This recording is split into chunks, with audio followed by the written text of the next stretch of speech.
Good evening and welcome to another episode of A Journey in Boots, Trauma to Triumph, episode number 11 with the amazing John Marsack.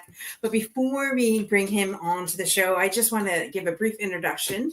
My name is Dorothy O'Dell. I am the founder of Unstoppable Overcomers Productions and veteran and first responder ally. And Dr. J, tell us a little bit about yourself. Hello, I'm Dr. J. Royster. I'm the CEO of a private practice called Semper Modus, and it means always on the move. It basically is created by me to provide trauma therapy and other therapies to veterans and first responders by veterans and first responders. So we are here to serve those who served. It is my pleasure to introduce John Marsack. Yeah. Hey, good evening, ladies. How are you? We're great. How are you? Living the dream down here in sweltering Florida. 95 degrees today, 102 with the heat index. So okay, I gotta ask a question right off the gate. How do two people from Michigan end up in Florida? Let's see what happened was. No, I'm just kidding. Well, the secret is, Dorothy, that everybody from Michigan winds up in Florida eventually. We get tired of shoveling snow and having sore backs, so we come down here. Absolutely. Better like, taxes, look, no too. More winter. It's summer all the time for us. I mean, in Michigan, like it gets 90, one day in July? Like we're over it. That's true. But yeah. I met I keep calling you Chief Marsack because of Dr. Detoria. I apologize. I know you're John. I know you're a retired chief, but it is what it is. So Dr. Deepsea said, hey, I love it. We were just talking about you, Joe. I met you very interestingly, serendipitously. Is that how you say that? Yeah.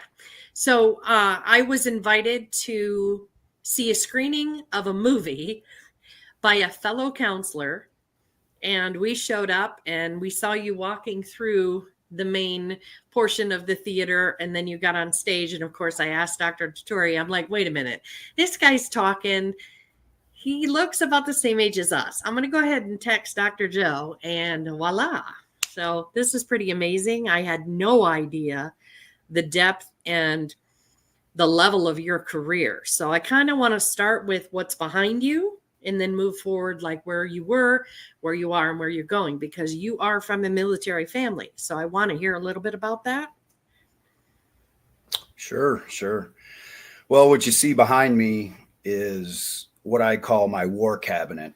And this is a cabinet that was left to me by my grandfather, who had passed away a few years ago, and he kept a lot of things in there, from his past and whatnot. And when he passed away, I took that and found it fitting enough to use that as our family's war cabinet. So the cabinet behind me has 3 shelves on it. The top one is my grandpa elder, which was my mother's father, and he served in the Army in World War II. He's an engineer, enlisted guy. The middle shelf is my shelf. It's got all my knickknacks and little whatnots in there, and then the bottom shelf is my grandpa Marsack, my father's father, and he was in the Navy in World War II, also an enlisted guy. So I come from a long line of enlisted knuckle draggers, and just proud to serve our country. And just this piece behind me is what I carry my family's war lineage in, and I'm very proud of that fact. And I hope it can continue to grow shelves as the generations of the Marsacks continue. Yeah, that's amazing. I love that. You have one boy and one girl, right? I do. Yeah. I met them. They were sitting 18-year-old boy. Yeah. My son, my 18-year-old son, he just graduated from high school yesterday. Oh, wow. And my 16-year-old daughter is steadily, chugging away through high school. So they're on their way. you had a wealth of knowledge from Army and Navy. And like we said, you're from Michigan. So not too far from me, 90 minutes, man. I could have known who you were. It's a state. What made you choose Navy? How did that come about? Well, I had a few choices, from my family and whatnot, but I always felt the need to, get out of Michigan as quick as I could. I just knew, not that there's anything wrong with Michigan. It's just, I knew I was a bird that had to fly. I had to get out of there. I had to see the world. And that was the one thing that I always wanted to do was see the entire world. And through my family members and friends and people that mentored me in high school, when I asked them, hey, what branch of the service should I go in to see the most of the world? Mm-hmm. And they were like, definitely the Navy, man. Get the Navy, get on those ships, travel the world, and see what it has to offer. Because it's like, they were like, if you join the Army, you're going to be stuck on a base in the United States. Anything else, boom, you're in the United States, welded to the pier, and you're not going to see anything except for sand and bullets and tanks. And I wanted to see a little bit more than that. How'd you choose your job? Because we don't swim in Michigan, but like 2 months out of the year because the water's freezing. Yeah. Like, how'd you choose that job out of all of the jobs? And what was it? Well, I started hanging around the wrong people. That's really what happened. Initially when I came into the Navy, I was interested in telecommunications. We're talking mid 90s. Telecommunications was kind of blowing up, and that seemed like a good career path in the Navy to get out and get a job, because I didn't plan on being in the Navy for a career. That wasn't even, get in, see the world, get some money for college, 4 years, get out, carry on with my life. Well, we all know that most plans don't go 23 years later. Initially, yes, man. And as we go through the podcast, I'll tell you how that happened, which is kind of crazy. But no, it was just through my life, I always knew that I was trying to set myself up for the future. I always have a mindset of 5-10 years down the road. Even as a youngster growing up in Detroit, traveling over the bridge to Windsor, Canada, every once in a while for the Canadian fans out there. Yes, I did spend a fair amount of time in Canada, and I love that place. A lot less crime in Windsor than there was in Detroit. I got shot at way less in Windsor than I did in Detroit. That was really good. We would love to have you back. I'll be there. I'll be there shortly. But so I wound up becoming an interior communication electrician when I first came in. A lot of fiber optics, telephone, interior communications of the ship, and on the base, telephone. Like when I was doing shore duty, I was the phone guy. Someone's wrong with your phone, I'd walk up with my little case. Hey, what can I do for you? Oh. And so don't get me wrong, that was a very rewarding career. I during that time when I was an ice seaman, I was on 3 different aircraft carriers. I was first on the USS America, oldest aircraft carrier in the Navy. Yeah. And they decommissioned that. And I got on the USS Independence, which then became the oldest aircraft carrier. You said they decommissioned that. Is that why? Because you were on it? What happened? Well, that could very well be. They were like, well, Marsack was on this ship. It's time to get rid of it. But what it was old as dirt, just like I am now. And so they decided to mothball that thing. And it was funny. I never even touched the pier transferring ships. Actually, the Independence and the America, I cross decked. Both of the carriers are right next to each other on the pier in Hawaii, and they set a brow across from one elevator to the other, and I just marched my butt across there with my sea bag in hand, and didn't even get to touch Hawaii. And then they turned around and took me to Japan, where my my new home port was going to be. And then I do want to say after, something though. You are the most fit 50-year-old I've ever met.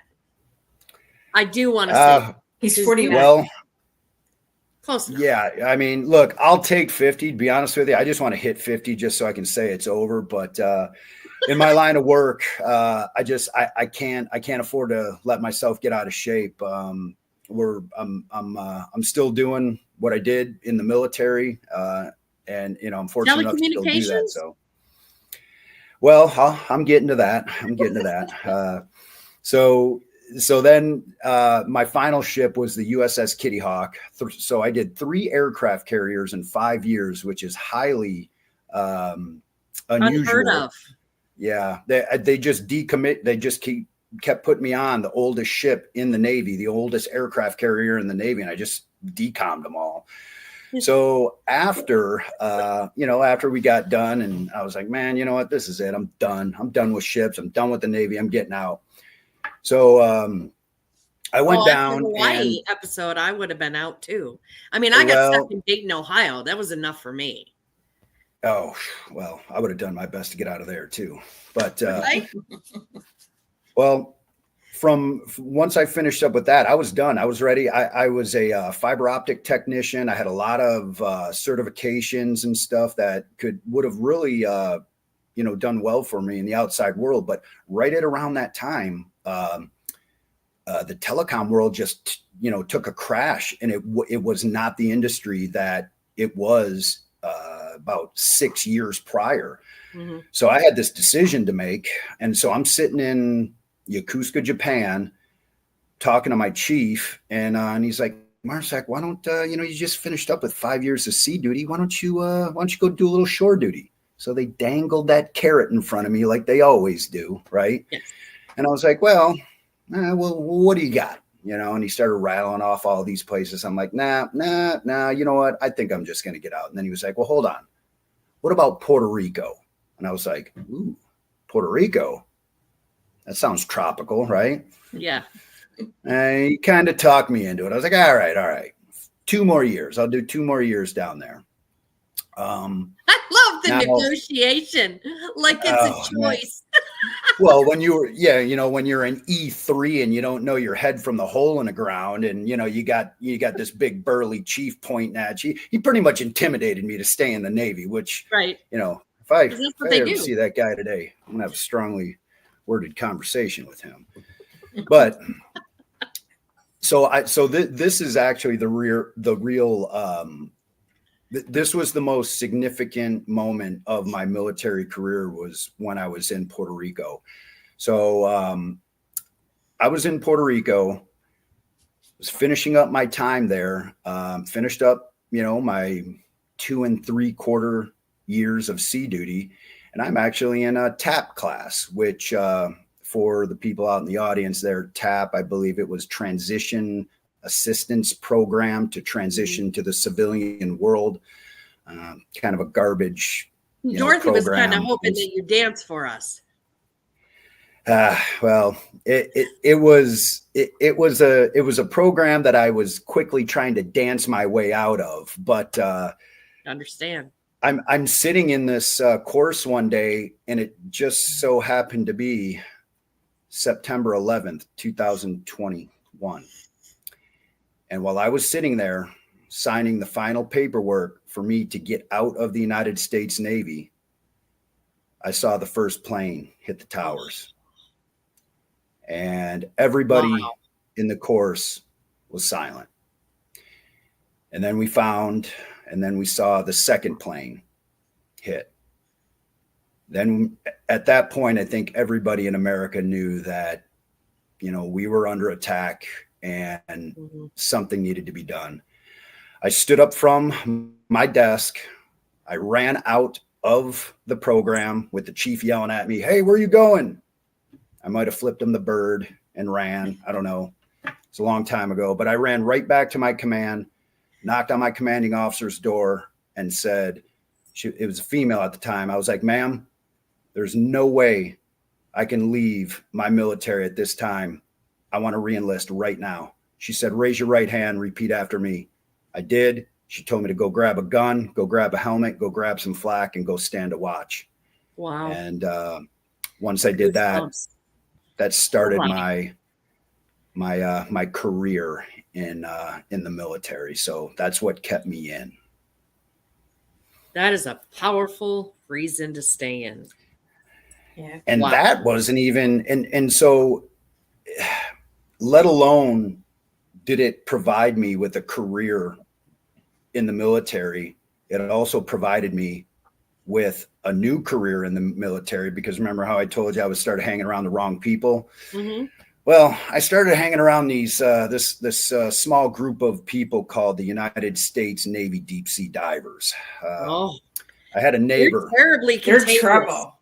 Who was next to me, who lived next to me, and I was just as fit, could PT and exercise just as good, actually way better than most of the guys at the dive locker at the time. And I'd been hanging around with them for a while. And next thing you know, one of my buddies is like, hey, Sack. You know, my last name's Marsack, so everybody in the military is my nickname, Sack. They're like, hey, Sack, why don't you just go to dive school? And I don't even know why it never dawned on me to think about that in the first place, but I thought about it for about 7 seconds, and I was like, yeah, you're right. It's time to go to dive school. So from Puerto Rico, I got orders to go to Navy Deep Sea Dive School in Panama City, Florida. But before I did that, maybe the most significant thing, well, actually the most significant thing in my life I'm waiting for this. Yes. Well, I met my wife.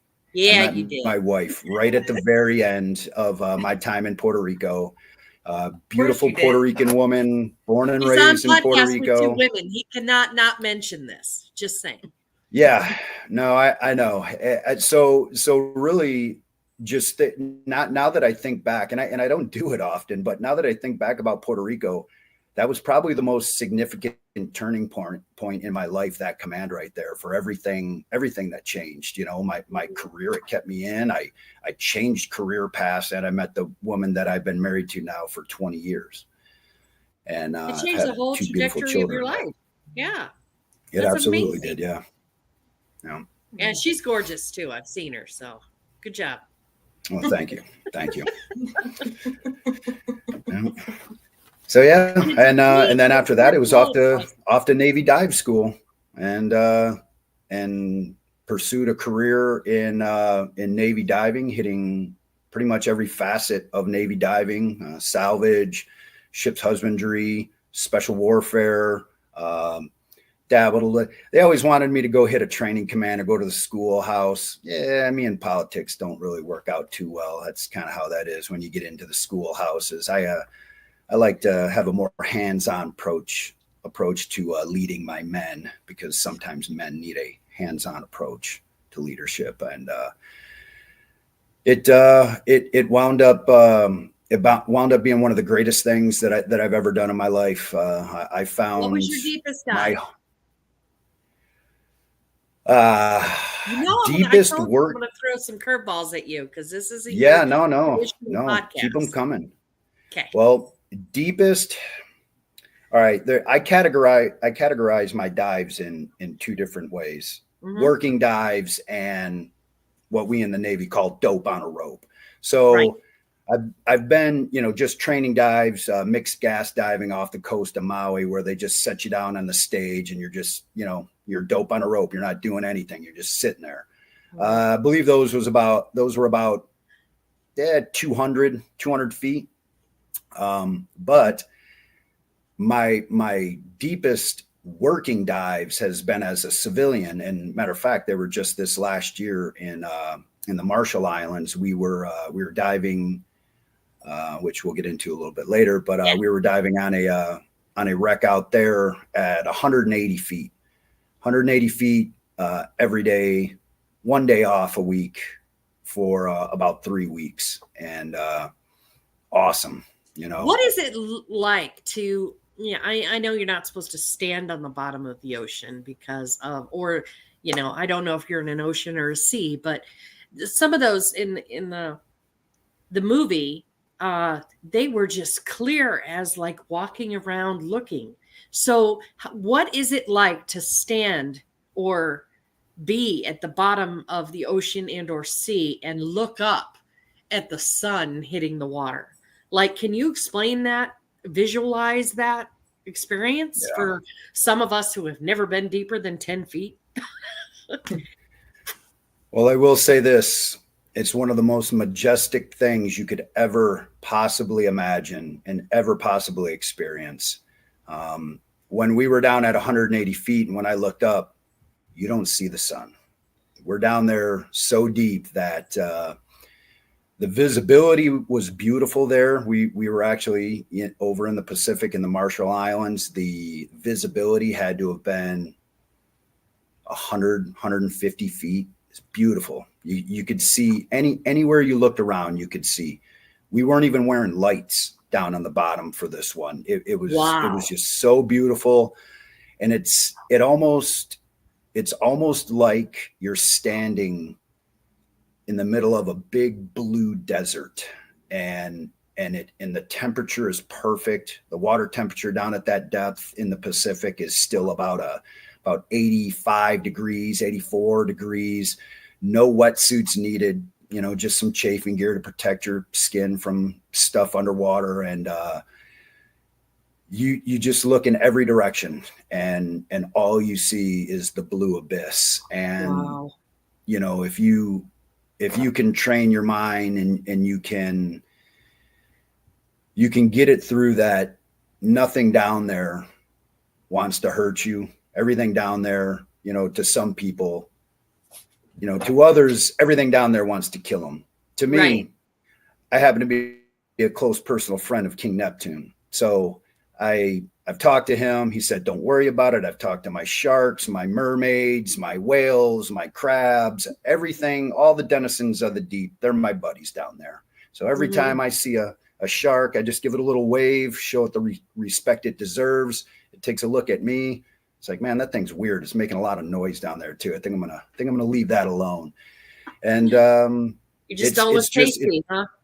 it's one of the most beautiful experiences you'll ever encounter. And also keep in mind, we have the big dive helmets, the commercial dive helmets on. So we're not down there in scuba gear. So you feel fully protected. Your head's nice and warm.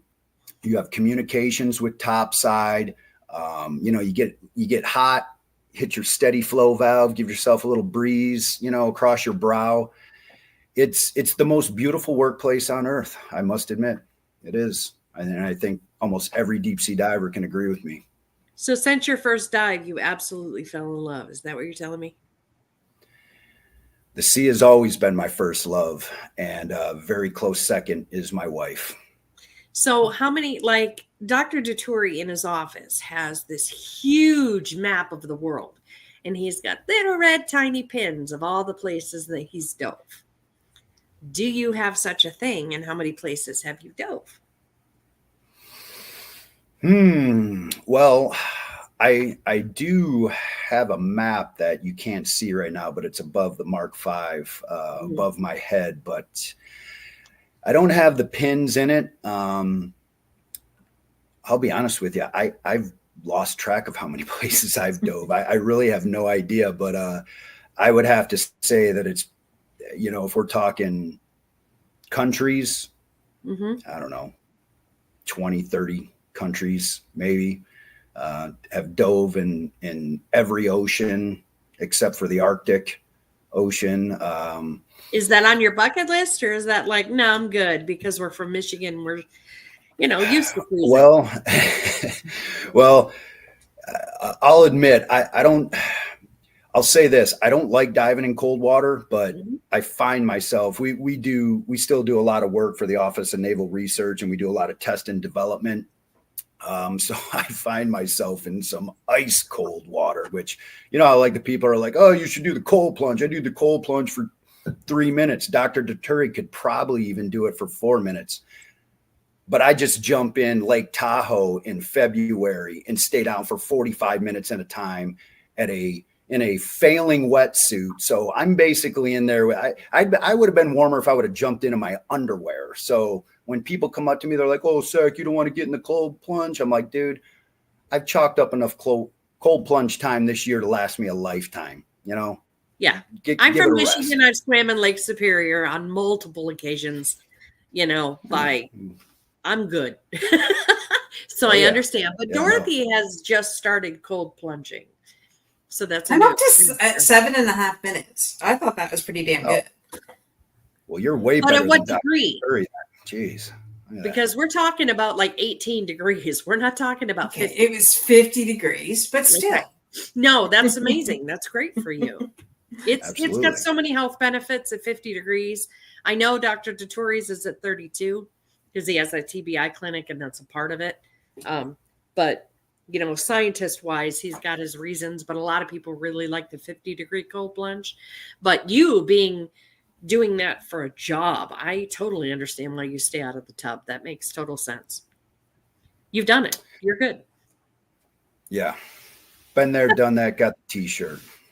So I do want to talk about your medals for a minute because she did put I asked you I said, well, I'll just email you and you can just put a mini bio on there. I had no idea how much you've achieved in your 23 years. Like, you have an amazing resume.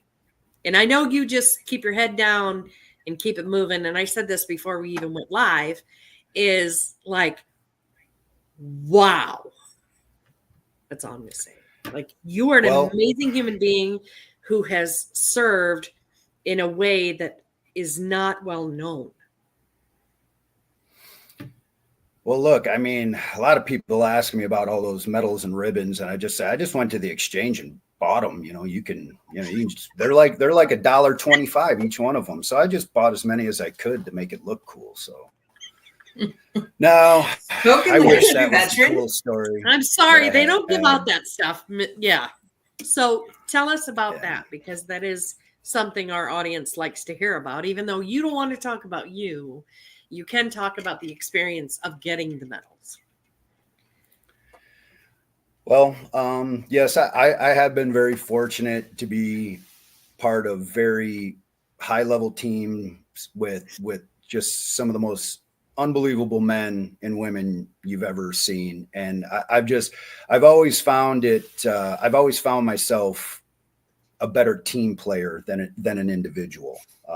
I've always worked and was able to accomplish more together. You know the old saying, what is it?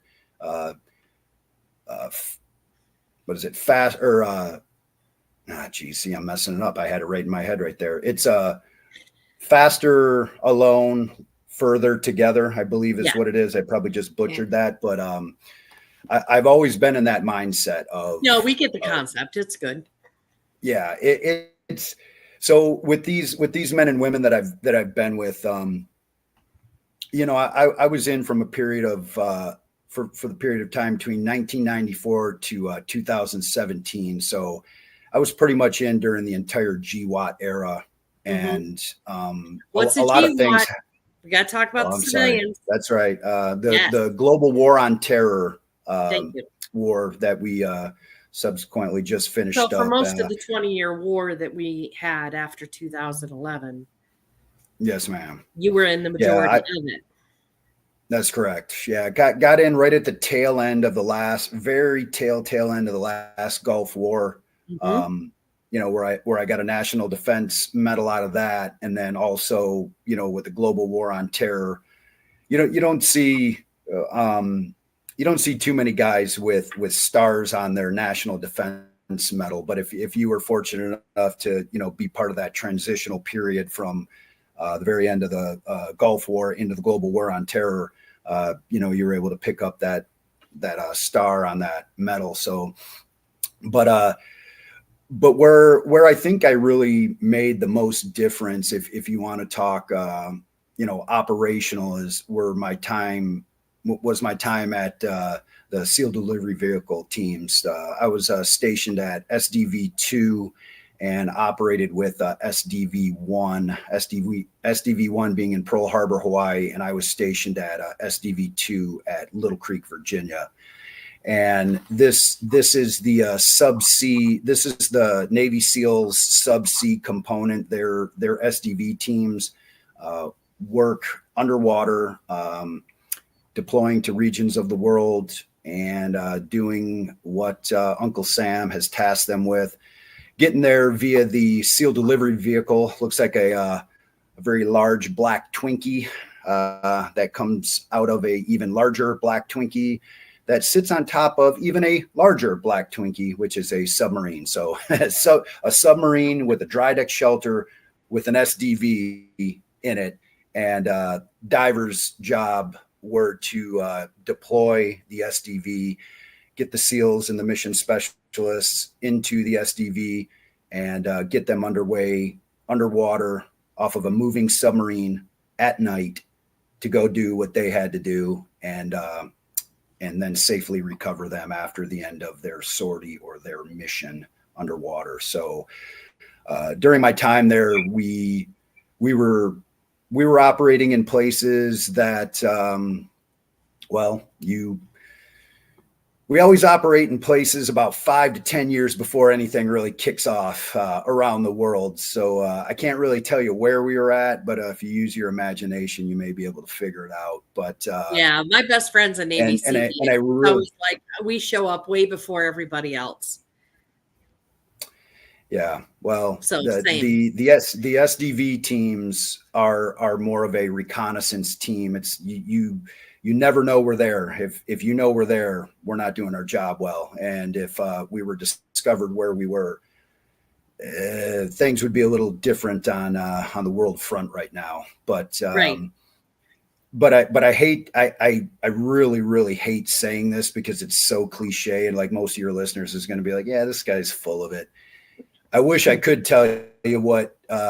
So I believe the award you're alluding to is I was awarded a Bronze Star and Meritorious Service Medal for a couple of the missions that I was on. And I wish I could tell you about it, but unfortunately, they were classified and classified top secret missions. I promise. So I'll give you a little insight. Not even a couple beers gets him to like share. I did try. I'm just saying. No, but because if I did, my next duty station would be Fort Leavenworth, Kansas, and But you can come see me in 70 years at the bar, and I can tell you then. But okay, I don't know how I'm going to be looking in 70 years. But but on a lot of the awards, when you get awarded a medal in the military, below it has a write-up of pretty much exactly what you did, numbers, times, dates, everything. And it's normally like anywhere from like a 10 to 15 line. I mean, they make you sound like a hero. They make you sound, they make it sound like you did way more than you really did, honestly. But when you're part of a team and you're awarded awards at that level and what we were doing, my awards have one line on them. It says for meritorious service from this date to this date, or I don't know what the other citation says, but it's a lot of my friends are like, well, why does this thing have one line and all the rest of them have all that? And I'm like, don't ask me. I don't write the awards. It's classified. They just pin it on my shoulder and I toss it in a box. So, Oh my gosh. It's an amazing experience, though. What a ride. Holy cow. Dr. Vittoria says, well said, John. You're a rock star. So let's talk about how you met him, because that is you say that story so well. I love that. How did you meet Dr. or Commander? Well, whatever. He's got like 19 names, so just choose one. Yeah, well, I've always been a pretty forward person. I don't really hold back, as you can kind of figure out by talking to me. You get what you get with me.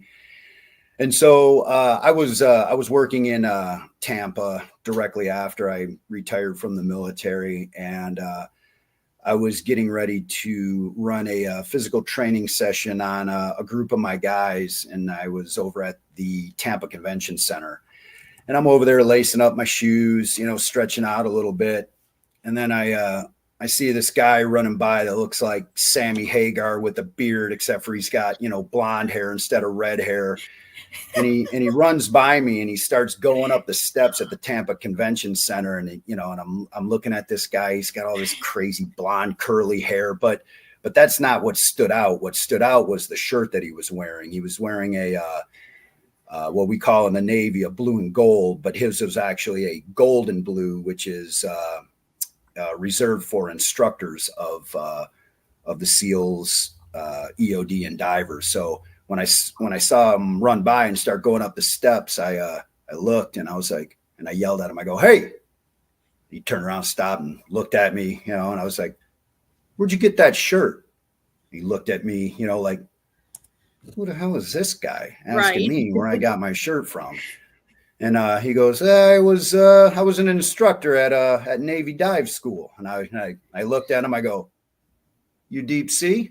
He looked at me and he's like, "You deep sea?" I was like, "Retired NDC, just got out a little while ago." And then a big old poop eating grin came upon his face, and he walked down the steps, and we started talking. And all this time later, we're still friends. So basically, I called him out because I just want to make sure he wasn't wearing that shirt. Well, there's only two ways to get that shirt, and I can't say it online here, and I'll tell you about that later. But he got it the right way, and I just wanted to make sure because, if not, I probably would have just took it off him. But, we're good friends today, so that's neither here nor there. Yeah, I love him. He's amazing. We did an episode with him, so you can look up Dr. Tuturi's episode. We asked him some very sideways questions because I know Dr. Joe very, very well from working with him over the past couple of years. And so I had an opportunity to be like, "Okay, what about this?" And he's like, "What?" So that was kind of fun considering all, breaking the world record and all the exceptional things he's done in his life. It's just amazing, Yep. So I'm so glad that he knew who you were. And he's like, "Oh yeah, he's cool." So I just came right up to you because if he's cool with you, then I'm cool with you, and I'm so glad how it goes. Yeah, whatever. You're amazing. I had a ball. So let's talk about what was next. How did you go from just doing deep sea diving and doing the work? I mean, for you, it's a Monday. For us, it's a movie. You know what I mean? Like what you did on a daily basis is so out of the realm of what us daily worker bees do. How did you transition when you retired to go, "Okay, I'm going to go do this"? How did that come about? Well, when I got out of the Navy, I was fortunate enough to have a job waiting for me that I thought was going to be very rewarding. But I'll be honest with you, I think I went about it for the wrong reasons. I was getting paid very well, 6-figure job. Didn't even have to put in a resume or anything. I had that job before I even left the Navy. Yeah, but I mean, you also have to consider, like when we went to basic training and we were E1, we made $350 a month. So when we retire out of service and as an enlisted, right, and you are enlisted and you retire, you may or may not get retirement, you may or may not get disability, right? So permanent and total is not guaranteed. You have to do all the work for this and jump through all the hoops. So when the government job comes and falls in your lap, you're going to jump at it. Well, it's, I'll be honest with you. And I think everybody that's served in the military, especially those who have done a career, it's very hard to leave that security blanket. Yes. You're going to get paid on the 1st and 15th every month, no matter what. That check is going to come. And it's a little scary, when you first get out, knowing that, now it's all up to you. You have to make that money. And it's very hard to get fired. It's very hard Well, to get fired because you've worked alongside people and you're like, okay, this guy should not be doing this job. oh yeah, I wish I could have fired a few people in the military, Right. but it just when you get out and first of all, if you're fortunate enough to land a job for someone, working for someone, that's great. But the mistake that I made was I looked at the money and not what I was going to be doing long term, and if that was going to be fulfilling for me after just leaving the line of work that I just left. Right. It was pretty high speed, traveling the world, doing dangerous stuff and having fun doing it, to rolling into a desk job, which was, it was all right. I didn't, I moved around a little bit, but it wasn't, it really was not what I thought it was going to be. And I stayed at that job for about 4 months, and I left, and everybody thought I was crazy. All of my friends, all of my family, they were like, "What are you doing, man? You got a 6-figure job. You don't have to worry about anything."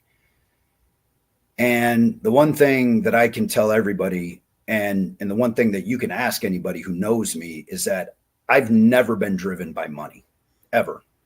And that sounds a little counterintuitive, being a small business owner myself now, but even today, I'm not driven by money. Money means absolutely nothing to me. I'm driven by purpose and mission. Yes. And what I had lost when I took that job was I lost my mission. Mm-hmm. And even though I had, enough money, more money than I knew what to do with, I'd lost the mission. Right. And I think, you can attest to this from your practice, that is the main reason why guys like me come to see women like you. Right. Is because we've lost something and we cannot find anything in this civilian world that can replace it. It's very difficult. There are things, but they're very, very difficult to find. Yeah, I treat a lot of people with transitional trauma, especially after 20 years of serving, doing the same job, getting up at 0500, doing PT, going to work, every single day. It's very regimented and it's very safe. Base housing, you don't have to worry about it. If you get deployed, you get a little extra cash for it, So stepping out of that realm and then deciding what you can do to transition, and then you transition into something, it's like dangling a carrot. It's like, this government job looks amazing. I could do all these things. We can save money for the kids' college. We can do this, we can do that. But then there's a level of depression that is just absolutely destroys what you feel like your whole purpose was in serving. Yeah, absolutely. Because you're sitting behind a desk and you're not a desk dude. No. And that was very apparent. And after I left, I was fortunate enough. I bounced around a little bit and did some commercial diving jobs. The one thing that is good that I can fall back on is that I am a 100% disabled veteran. So I do have a pension and, a retirement to fall back on. So I'm so glad to hear that. That's wonderful. But not everybody does.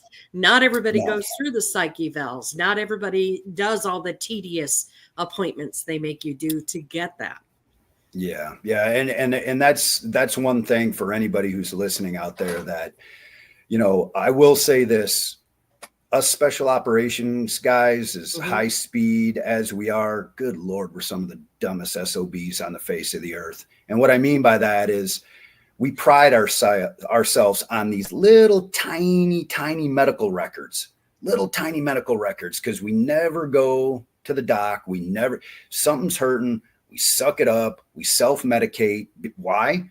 Because we don't want to that's all you do. You train, go on a mission, come back for a couple weeks, start up a training cycle again, back out again. That is our lives for decades. So nothing can get in the way of that. And God, I wish I would have been smarter earlier on. But thank God I had a couple buddies looking out for me.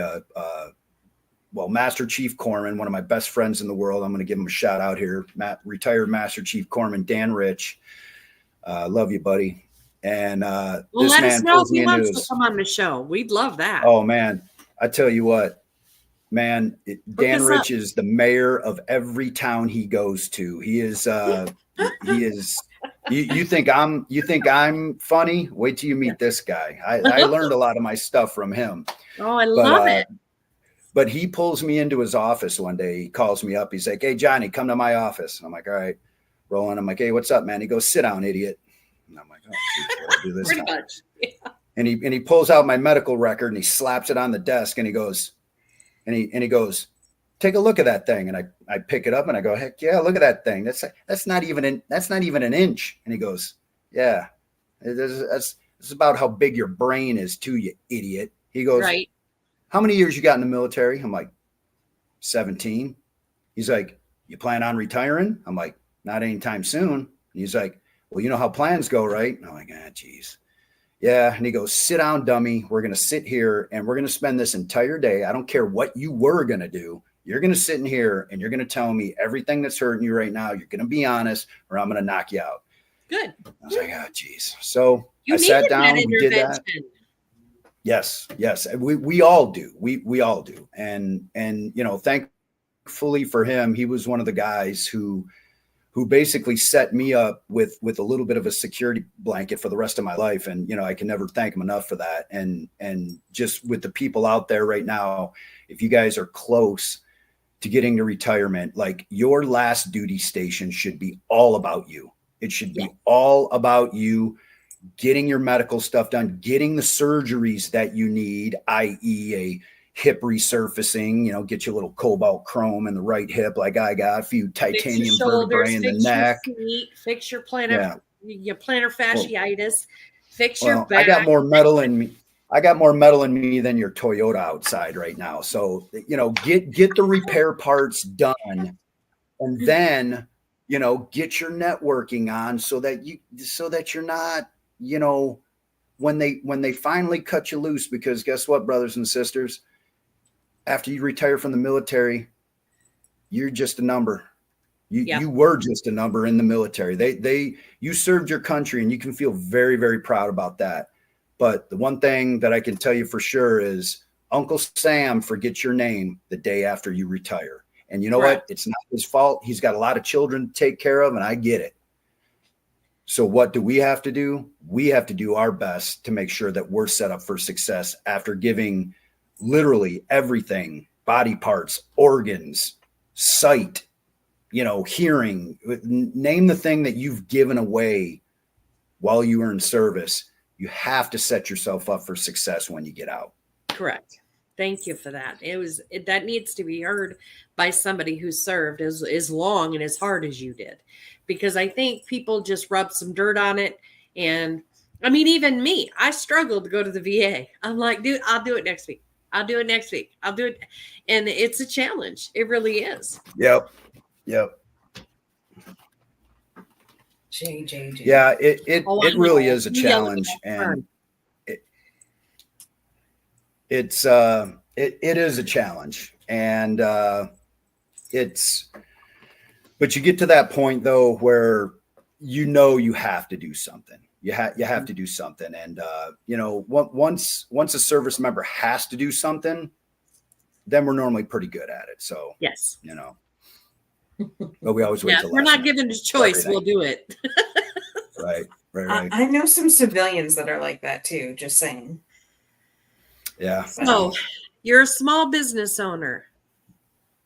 I am. I own a very modest company, small service disabled veteran owned company called Legion Undersea Services. And we're a commercial dive company operating out of Orlando in Hawaii. And started that company with a brother of mine, fellow Navy diver, Nick Zaborski, my brother in arms, brother in life.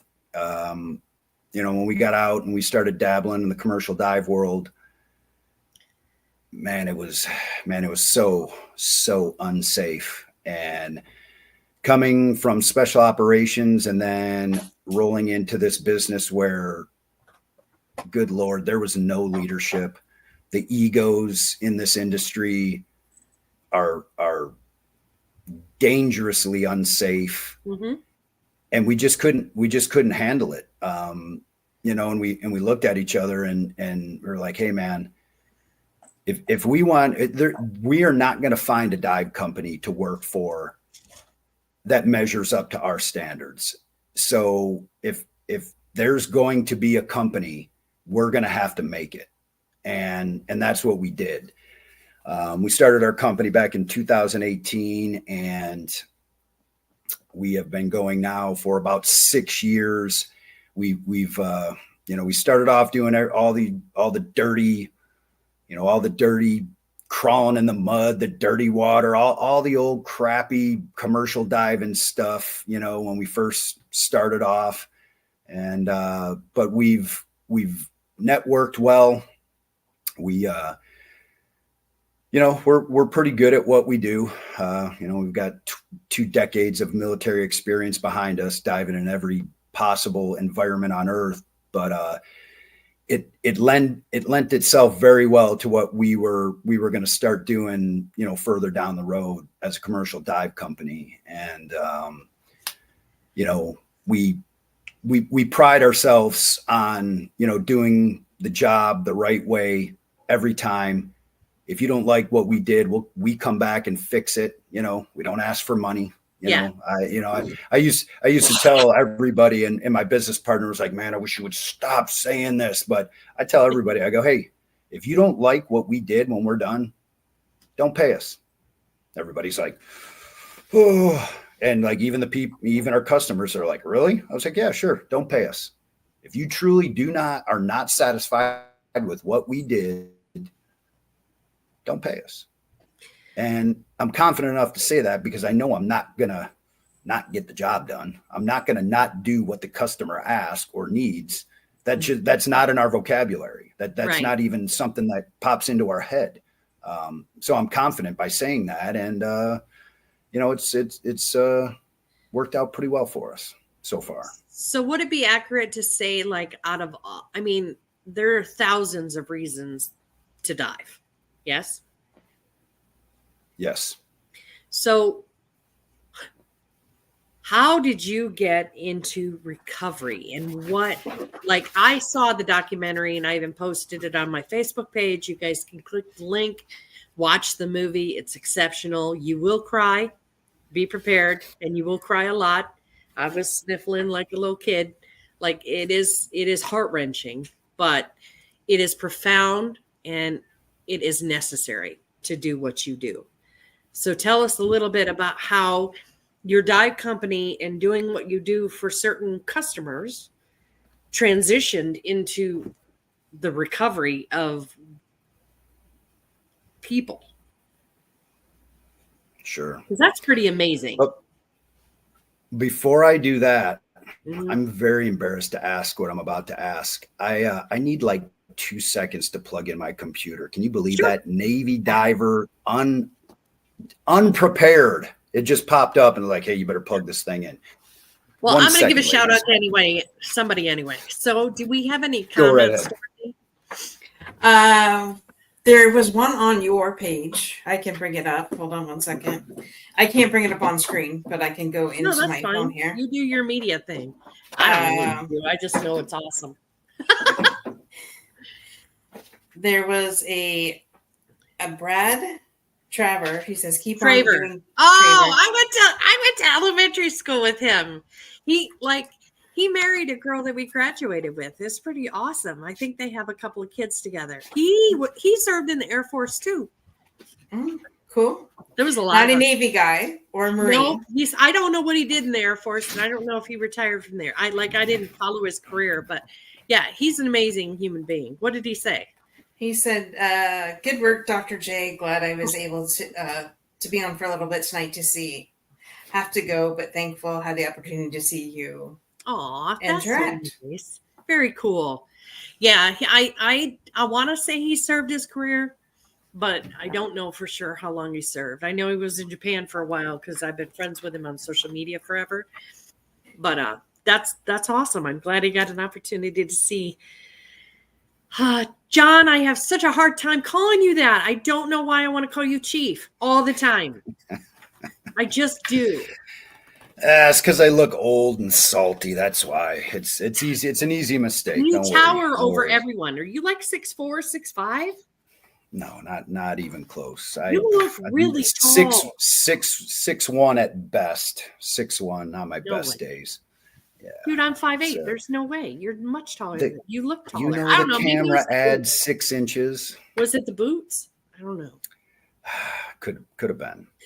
All right. Well, I apologize for my lack of preparation, but we got to a couple comments. By the way, Dr. Deepsea called you a rock star. Yes, he did. Are you sure that's him? That's not somebody trolling me here. That might be somebody trying to get me to say something dumb. But that's pretty easy. I mean, I normally say a lot of dumb things on a daily basis. But.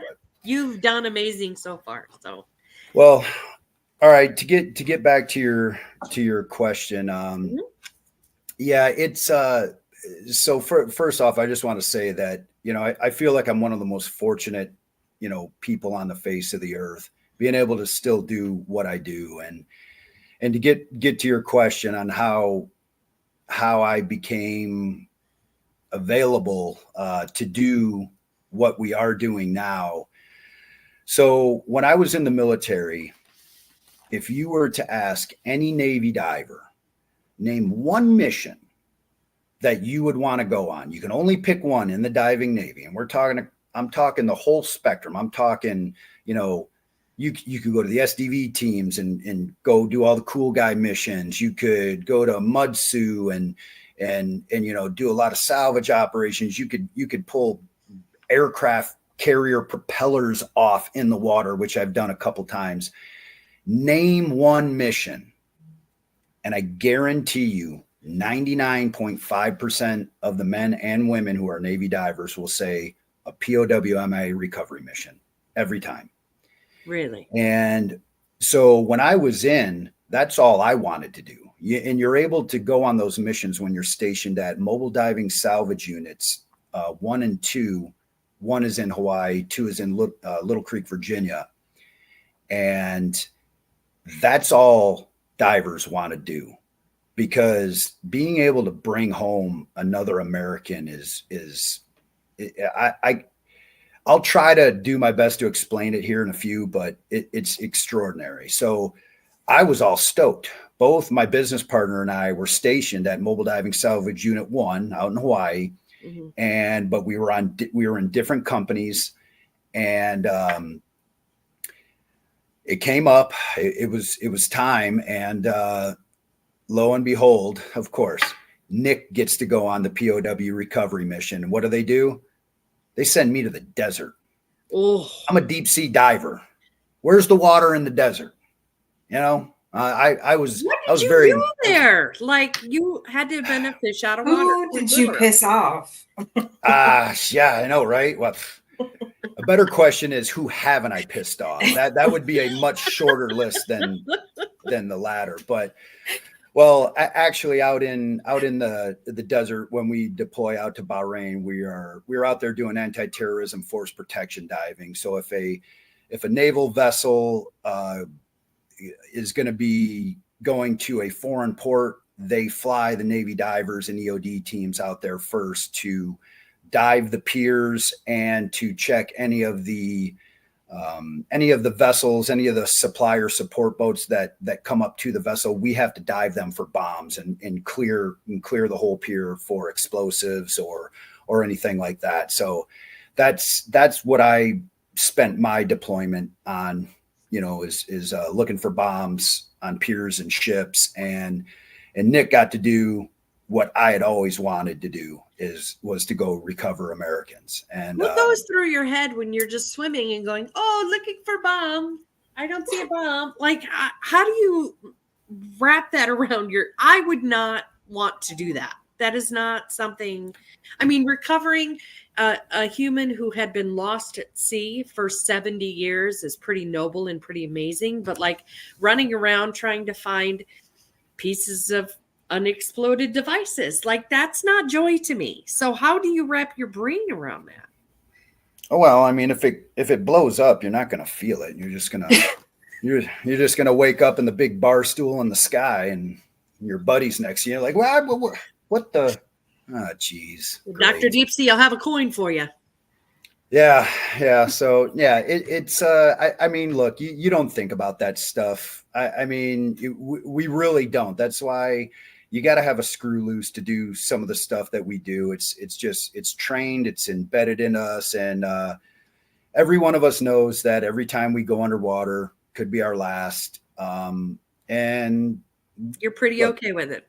We're all right with it. That's what we signed up for, and I know that I have a team of brothers up on the boat above me that's going to take care of me in any situation. Even if I get turned into fish food, they're going to make sure that at least pieces of me get home to my family. And that's all you can really ask, Right. And that kind of rolls into what, we're going to talk about here. Bringing men and women, or pieces of men and women home. That is what a POW/MIA recovery mission is all about. So, right.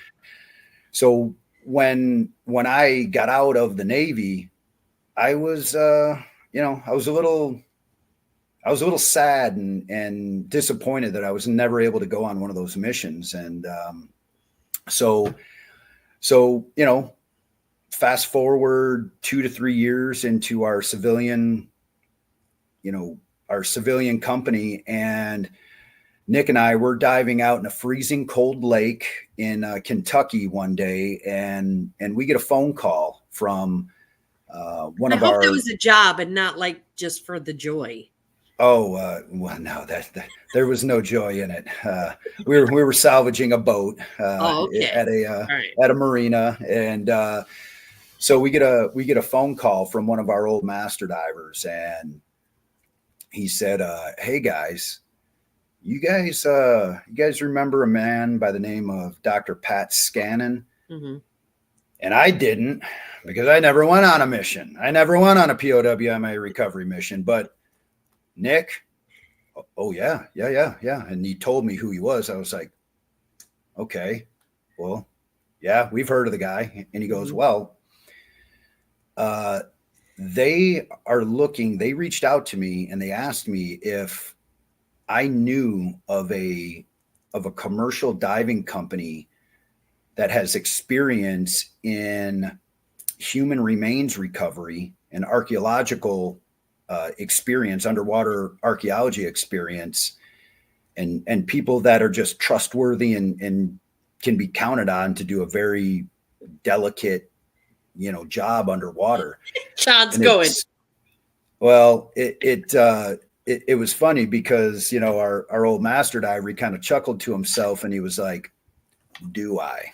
Right. So he told him, so basically our old master diver tells Dr. Scannon, "Well, Pat, how would you like to know that there's a commercial dive company out there right now consisting of 100% retired Navy divers, and they have done this mission before with you?"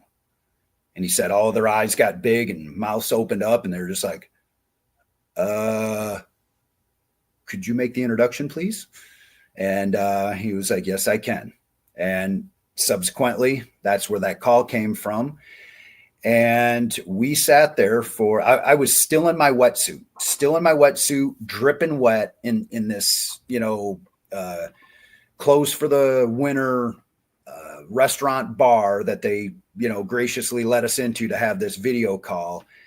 And right there in the middle of winter in Kentucky, we started the partnership between Legion Undersea Services and a nonprofit organization called Project Recover. Mm-hmm. And this organization is still doing what it did in the past, but under a different name. Earlier, The group was called the Bent Prop Project. And this was a group of men and women. It was a grassroots institution that was born from Dr. Scannon's love and passion for military members. You know, a lot of people don't know this about Dr. Scannon, and it irks me that he doesn't mention it, but he was a doctor in the Army. He was a Army doctor, officer. Man will never tell you that. And when I asked him, I go, Pat, why don't you ever tell anybody you're in the military? He's like, well, I mean, military taught me some things, but I feel that I didn't really do that much. He was a doctor in the military. This man is so humble and so stoic. He just kept his head down and did the work. I thank God every day that I can call that man my friend, and he is a mentor of mine, and I feel honored anytime I'm in his presence and anytime that I can go operationally with him, which I'm going to be doing again this summer. But it's just, he is such a good man, and this whole thing came out of a dive trip that he was on in 1993, where he was just on he actually just finished up a dive trip doing, they found the boat, the Japanese boat that President Bush sank in World War II. And there was a lot of controversy around that. A lot of people were saying that him and his crew, they were flying a TBM Avenger bomber. And they said that they sunk this boat, but it was a civilian boat and it wasn't a military. So there was always this negative connotation around that. And it's something that stuck with President Bush for a long time. And Dr. Scannon, being the noble man that he is, he decided to go out there and prove this notion wrong. So he gathered up a bunch of his buddies that were crazy skydivers and scuba divers, adrenaline junkies, just like the rest of us. And they went out there and they found that boat, and they went down there and they started pulling up all types of ammunition, all types of shells. Like they proved without a shadow of a doubt that was a military boat carrying ammunition and explosives, for the Japanese. So, just in his off time, he does that, clears the president's name, not a big deal, whatever.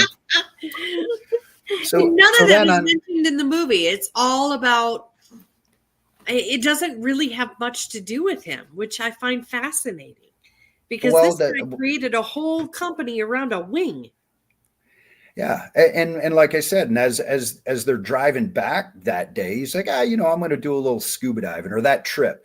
And so as he's driving by, they just finished up with a scuba diving trip, and they drive by this piece of metal that's just sticking in the water. And Pat asked the boat captain if he could stop, and he was looking at it, and he asked the boat driver, he goes, hey, what is that? And he goes, oh, that's a piece of a plane from the war. He's like, could you turn around and could I get out and see that thing? Yeah. And he was like, yeah, sure. So he turned around, Pat hopped out. He got on top of the wing. It was in a very shallow part. It was actually out of the water, right next to a mangrove right there. And he jumped on that thing and he started looking around, and he looks down and he sees a placard on there that says General Motors. And right then he knew that was a wing of a B-24 bomber from World War II. And he asked the boat driver, hey, has anybody from the U.S. government ever come out here and took a look at this and to see what it is or what plane it was? He's like, no, never.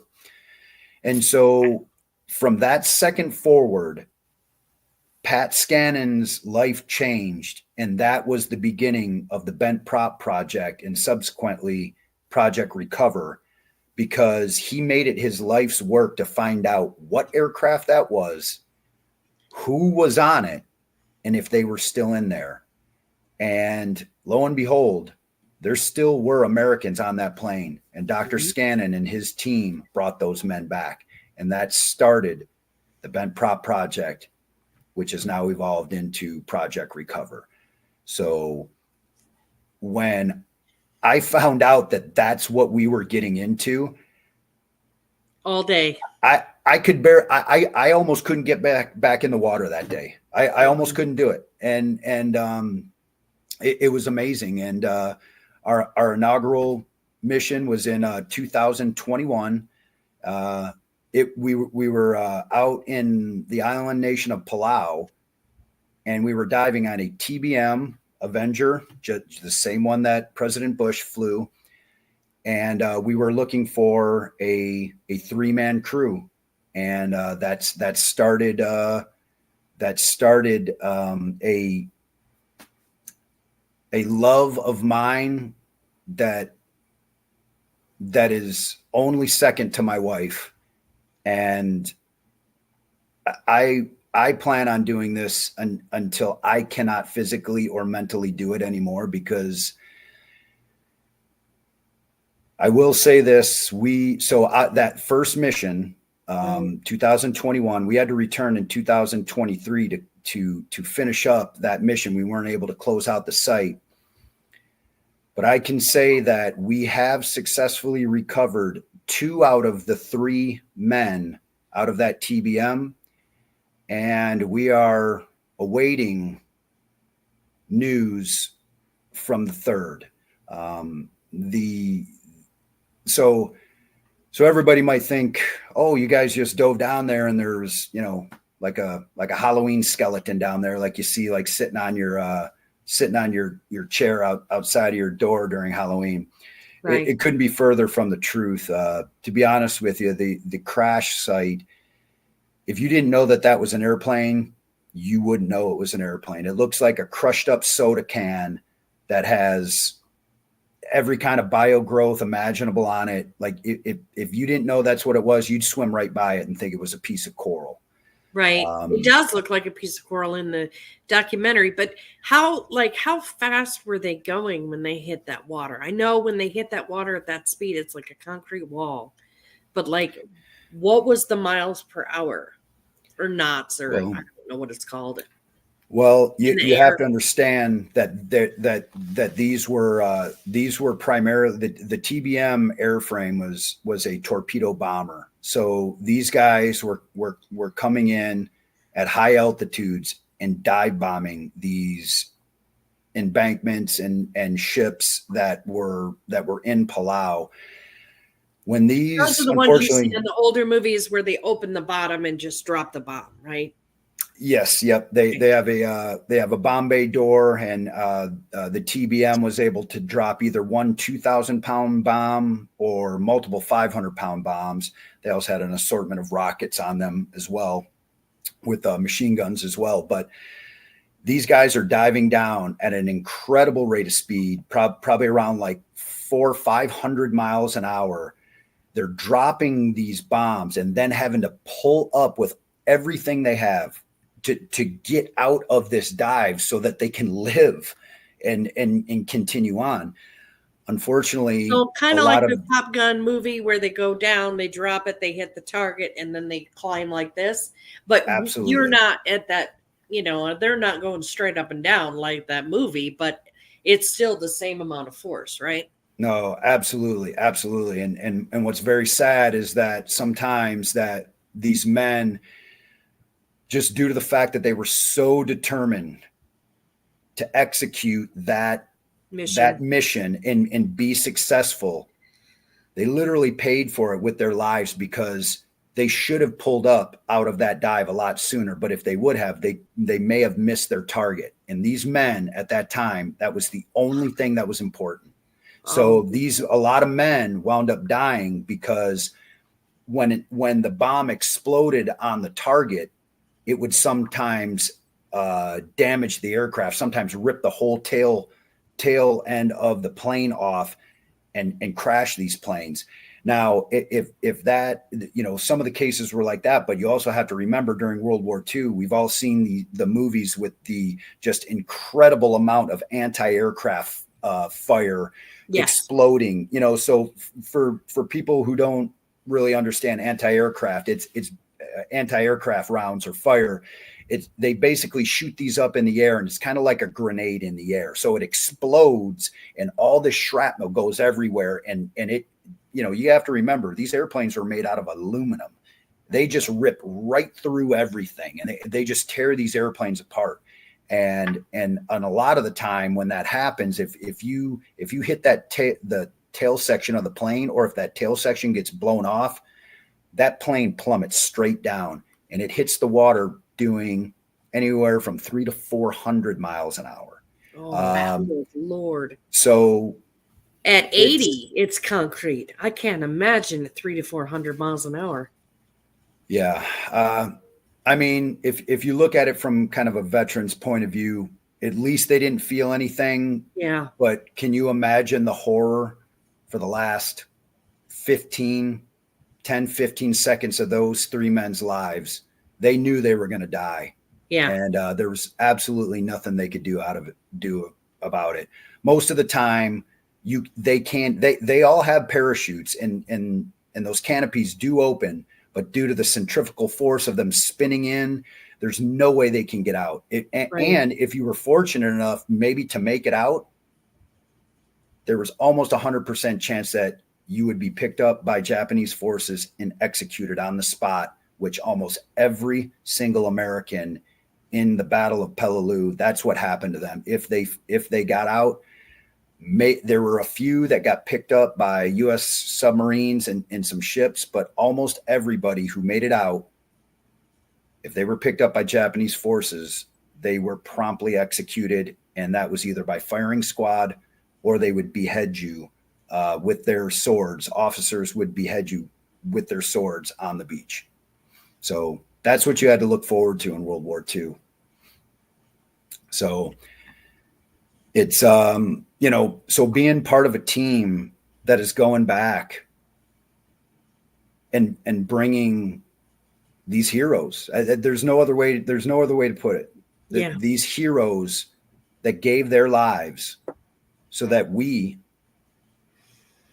can sit here and do this podcast, so that the allied nations, Canada being one of them, we're free today because of all the nations that gathered together to fight tyranny. These men and women paid their lives for that. So for me to be able to go back and be able to bring these remains home and give them back to their families and provide the closure that these families have been missing and agonizing over for, we're going on almost 80 plus years now. It is something that I really can't properly get across in words, to your audience. But it's very, very emotional, but yeah, I will say that, so we've had, there are a couple instances where we've been fortunate enough for the families to invite us to the funeral service that they have for the men. Oh, and I'll share one with you that we just recently completed. When we were coming back last year from Kwajalein in the Marshall Islands, we were lucky enough to be able to be part of a man that we recovered in 2021. Wilbur Mitz. We were able to go to his funeral in Monterey, California. So when we got there, I was kind of embarrassed because all I had was, I didn't bring anything nice with me. All I had were mission clothes, so I was, I wasn't dressed for the occasion. So I had to go to a store en route and buy a collared shirt and, buy everything real quick. And, yeah, and so when we get there, now, mind you, this is my first funeral that I've been a part of, and I've heard stories about them.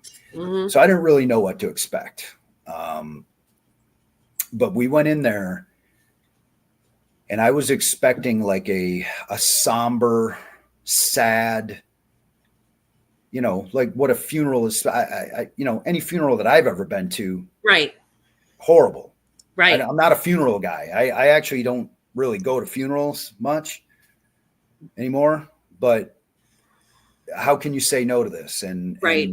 And so the one thing that I had a very big responsibility when we knew that we had recovered, when they identified the remains of Wilbur Mitz, who was on board that plane. Mm-hmm. I was tasked with carrying his flag, his folded flag, in the proper triangle formation that One behind you? that the flags.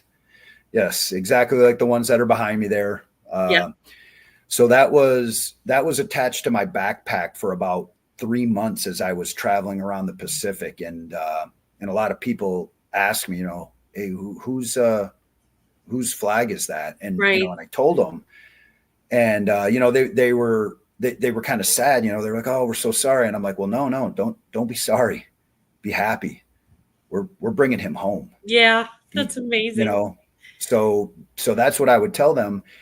And then, so I carried this thing with me all the way to the funeral. And I said a few words. I was asked to say a couple words at the wake afterwards. And I did.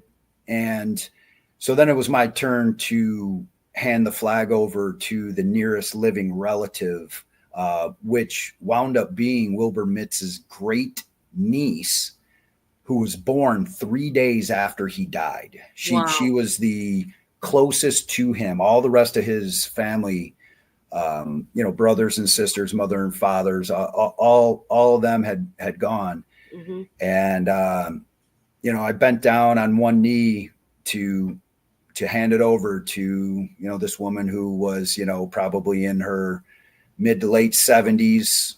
And I'm pretty good at holding.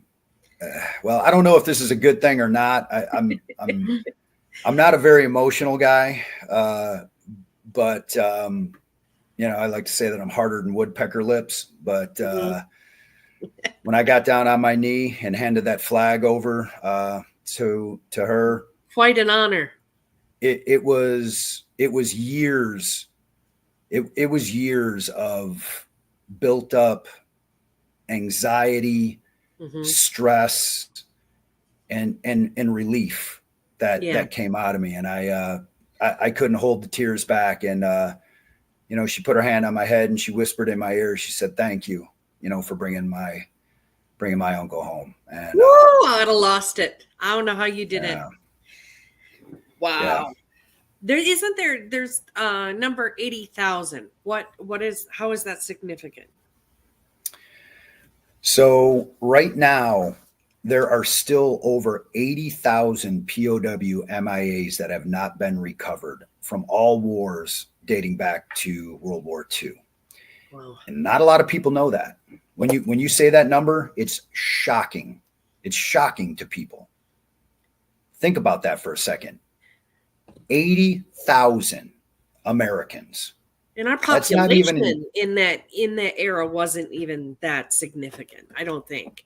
Like, we didn't have 7 billion people on the planet like we do now. Sure. I mean, so out of those 80,000 plus that still have been unrecovered, a lot of those men will never be recovered because there were a lot of them that were on board the naval ships, and they are now enshrined in their final resting place in that ship at the bottom of the ocean at depths that there's no way we can get to them at. And the U.S. Navy, a lot of those sites are designated as burial grounds, and that's where those sailors will stay. But for those who are in the waters that we can reach, not a lot of people know this as well, that the United States government is still going back and trying to find these men and women, as far back as World War II. Out of those 80,000, about 72,000 of them are from World War II. One may ask, well, why so many? Well, you have to keep in mind as well, we were fighting a world war at the time. And we also didn't have the technology that we have now. Right. The depths, we've improved. No transponders, no GPS, no locators. Yes, exactly. Yeah. Didn't have any of that to go back and get these men and women, but now we do. Mm-hmm. And we're doing our best to bring these men and women home. And when I tell people that the U.S. government, like, listen, the U.S. government is as flawed as any other government on earth. But you know what? And this is my humble patriotic opinion. It is still the best government on earth, or people would not be coming in droves to live in our country. So we live in a great nation. And, when people need a little light, like little something to lift them up when they're down, when they hear all the bad stuff on the news and elections and craziness and stuff, I tell them that the American people, the American government is the United States is the only country on earth that goes back for their war dead. Right. And I mean by that, by their war dead from past conflicts. Like, everybody goes back and gets their buddies on the battlefield now. That goes without saying. But right, we're the only ones that are going back to theaters of World War II to find the remains. Mm-hmm. And when I tell that to people, it blows their mind. But you see them, you're like, oh man, we're not so bad. We are. We are doing some good things. So we're doing the right thing for the right reasons.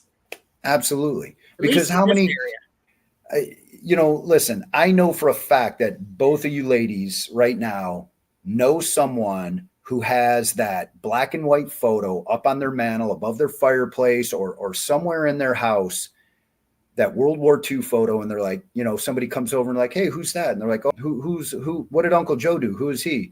Oh, he was my uncle. He died in World War II. Oh, well, what happened? I don't know. He got shot down in the Pacific, and they never gave the family any answers. Right. Yeah. And now just imagine the void that leaves in the family. No answers. All you got was the little Western Union telegram back in the day that says, we're sorry to inform you that your father, son, brother, uncle has been killed in action or is missing in action. And then normally when you got one of those, if it was missing in action, 1 year later, you got another one that said KIA, killed in action. Right. With no explanation why, no exact dot on the map, nothing. So imagine the hole that leaves in the families. Right.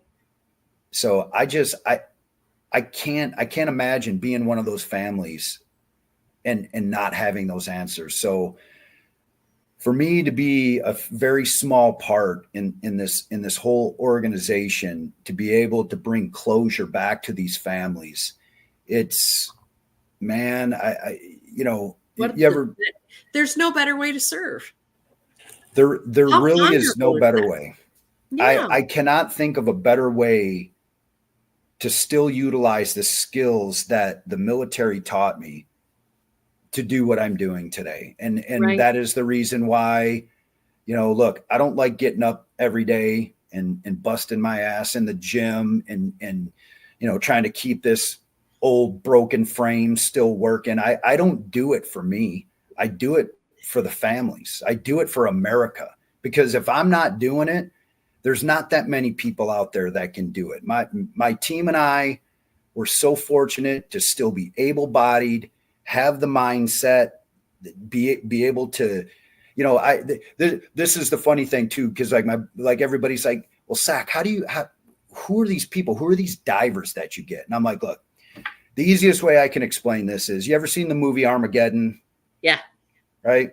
Where Bruce Willis is calling up all these crazy sons of bitches all around the whole United States. And they cut to the scene where, the one guy's riding the motorcycle from the cops, other guys like in a fight, and, the other guy's coming out of the bar. That's exactly my team. That's what happens every time one of these missions come. All I do is call up my best friends in the world, who are all retired just like me, and I'm fortunate enough to get some guys that are still in the military. And I basically I pick up the phone. I go, hey, we got a job to do. You in? Roger that. All right. You got a plane ticket coming. Meet me in Palau. Boom. And we're all there and we go to work. I've basically been able to put back together a team that I had in the military. Like, you can't, it's hard for a veteran to find a mission similar to what he did in the military. Right. I have been fortunate enough to recreate exactly what I was doing in the military in the civilian world. And I never want to do anything else. Well, you might be getting some phone calls. So if somebody gets sick, you might have a replacement like right now, because there's a lot of people listening. And I know a lot of Navy divers, a lot of SOCOM and retired guys who are just sitting there chomping at the bit to dive again.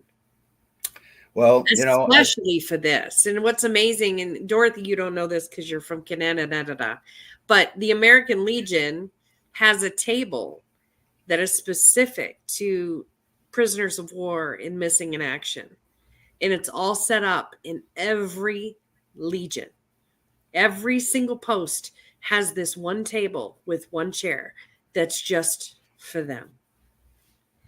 So it's pretty amazing that you're doing this. And I don't know if the Legion knows that you're doing this, but I definitely think they would be all over it. I know we have a couple of people listening who are commanders of legions, and they'll definitely be excited to hear this. Yeah, I'm part of the American Legion in Kwajalein Atoll, out there way in the middle of the Marshall Islands. I had to join that one because it's out in the middle of nowhere, so it's kind of a coveted post to be a part of. But I'm also part of my local post here as well. So I'm part of 400, but like 138 and 69 at Sebring. I'm going to give a shout out to Larry, but he was on the board of one of the nonprofit arm of the American Legion that donates a lot to specific nonprofits that are specifically created to prevent suicide. So the mounted shooting on horses, and I have talked to you and Chris at the event about some of the different types of adventure therapy, because it's so needed. We need to get out of our own head. And this is pretty amazing that you've created this system and this mission for these individuals that would not have had it otherwise. And I love that they're all misfits, because none of us fit in a box, man. We don't even know how to no do idea. You have no idea. Yeah. Yeah. We'll get together after this, and I'll tell you a little bit more of this band of misfits we call Legion Undersea Divers. I love it. That's amazing. It's pretty entertaining. So tell us specifically what your company's about. So because Dorothy is a media lady, and she's gonna put the movie in the show notes, because she does all this cool, crazy technological. Look, my Zoom is my phone number. I don't know how to do this stuff. She is amazing. I'm just a co-host, right? So like Legion Undersea, what do you do so that she can highlight your company? Because we know you're not going to do it. Well, like I said, we are a commercial dive company that specializes mostly in salvage operations, but we do everything else that a normal commercial diving company does. We do inspections. We're getting into ships husbandry, fixing ships in the water so they don't have to dry dock. Oh, we that's do a lot awesome. Yeah, very, very rewarding. That was a pretty cool part of my military career. I really enjoyed fixing ships, and we're starting to get back into that now, which is awesome. And we do a lot of test and development for the Office of Naval Research. So we're testing out the gear that the guys that are still in uniform, guys and girls that are still in uniform, the equipment that they may be wearing in the future. We're the ones freezing our butts off, in Lake Tahoe and lakes in Kentucky to prove that these things work or they don't. And, we pretty much do anything that's asked, underwater. But our real bread and butter, though, is the POWMI recovery. That's the main thing that is blocked off. Like everybody knows, with Legion, you are not going to get us between the months of August and September every year, because we are either going to be in the Pacific or the Atlantic or the European theaters bringing home Americans. And I will say I have a pretty proud statistic on every mission that Legion has been out on, and we're going to be going on our fifth mission this year. Mm-hmm. We have recovered Americans on every single mission that we have been a part of. So we've got a 1,000 batting average right now, and I'm gonna ride that high as long as I can, because I know it's gonna come to an end soon. And what's remarkable about all of this, and this is how I know God has a hand in some of this, because in all of it, because some of the archaeologists that we talk to, they ask us, they're like, what in the world are you guys doing? And we're like, what you told me to, drill sergeant, right? You know, we're just doing our job. They're like, no. You guys have recovered remains on every single mission you have been on. Do you know how rare that is? Right. Like if we go on 5 missions, we might get one that we recover remains on. And I mean, I don't know. I don't have an answer for that, except for, listen, we're down there doing what was asked of us. And, you know, there's been times where it's come pretty darn close for some people. And, you know, some people, I mean, me, not making it back, you know, from some of these missions underwater. And God has had a hand in this, because that's the only way, because I am a man of faith. I wasn't for a very long time, like a lot of veterans, but I am now. And I pray every day, every single day, for wisdom and opportunity to bring these men home. And God has blessed me with that every single time I've went out the door. So you can say what you want. You can say it's luck. You can say it's the universe. You can say whatever you want about it. And I'll respect whatever you say. Right. As long as what you're saying is continuing to help bring Americans home. I'm on your team no matter what you want to say about it. But I know for a fact that I shouldn't be here right now. I simply shouldn't. From the time that things that I've done in the military and in the things that I've done in the civilian world, there's been many times that I shouldn't be here talking to you guys right now. And that's no different than any other veteran. We call that the grace of God. Well, that's what I call it too. Same for me. I've been in situations there's no way I should have survived. And it's got to be the grace of God. That's the only way to rationalize it or make it make sense. Well, you never really believe in God until you really need him. And then you find a lot of people who have never opened the book in their lives, or have never said a prayer in their lives. But when it comes down to that moment, you know their head's lifted up high and they're asking someone for some help.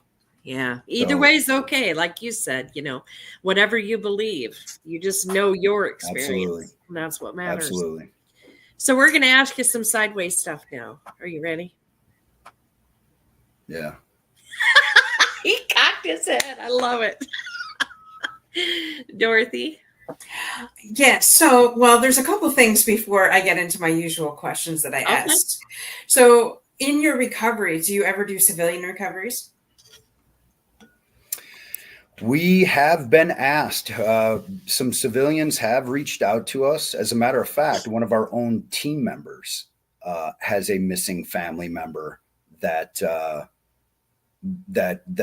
we are trying to put together a mission for. But we've actually had a couple people reach out to us via our website that are civilians, that they've had family members disappear, like in auto accidents into lakes and rivers, and they know our diving background, and they have reached out to us, and we are carefully trying to put together something that may be able to help that family, because the one thing that you'll never hear from us, unfortunately, is that we can't guarantee anything. Right. Every time we go out the door, it is or it isn't. And the last thing that we want to do is provide false hope for anyone. And that's also another big reason why the DPAA, just to touch back a little bit on the POW recovery.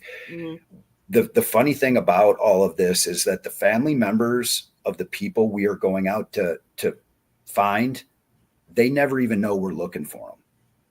And Well, you can't give them hope before you can guarantee. No, absolutely not. So that's one thing that we never do, because could you imagine how even more heartbreaking that would be? Like, That would be you're devastating. suffering the loss as it is. Mhm. And then like having somebody be like, hey man, I think we found your grandpa.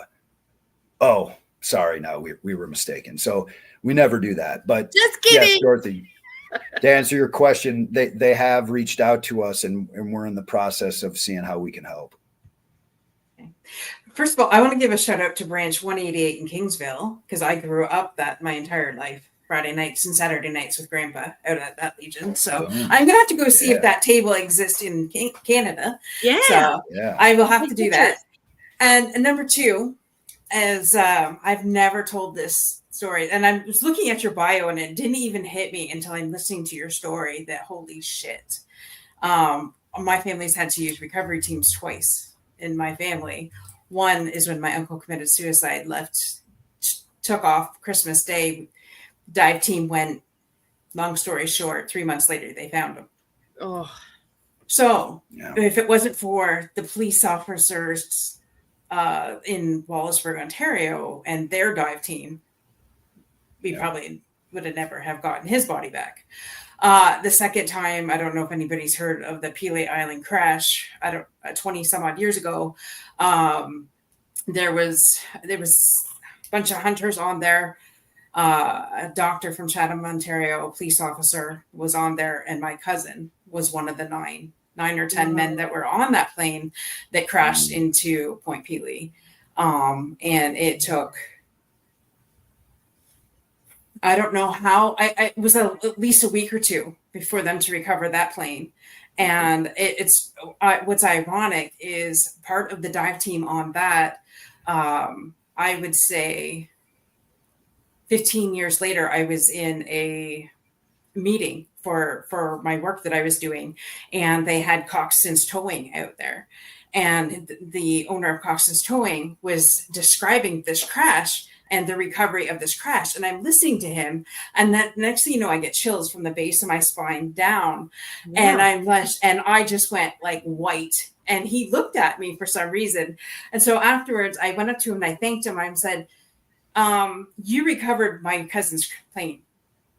And he goes, what? And I said, yeah. I said, my cousin was on that plane. And actually, he was one of the ones that had one of his dogs on there.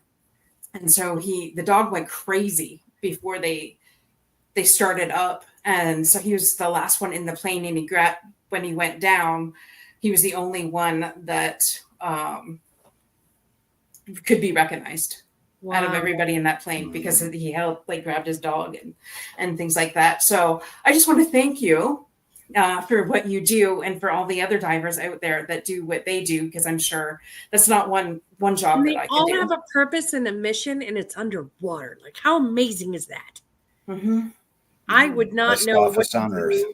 I mean, I would want to go see Titanic maybe, but I think there's shipwrecks that like you can see from the surface, and it's like that amazes. I'm terrified to go on one of them things, but I got to work on my dive certification too. I started it last year, and I'm gonna keep trying. I told you I'm not gonna give up, but We got people who can help you.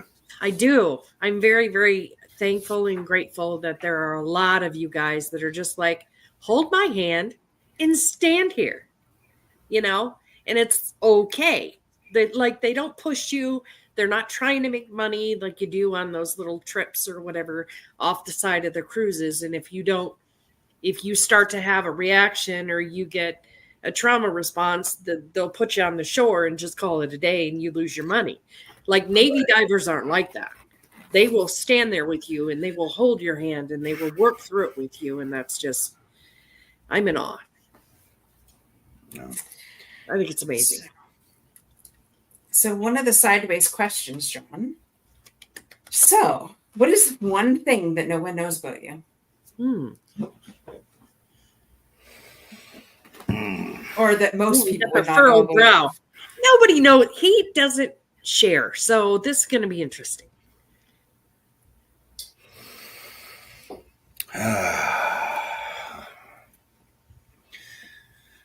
There's a lot of things that people don't know about me, but give us something that will shock us. Well, not me, but Dorothy.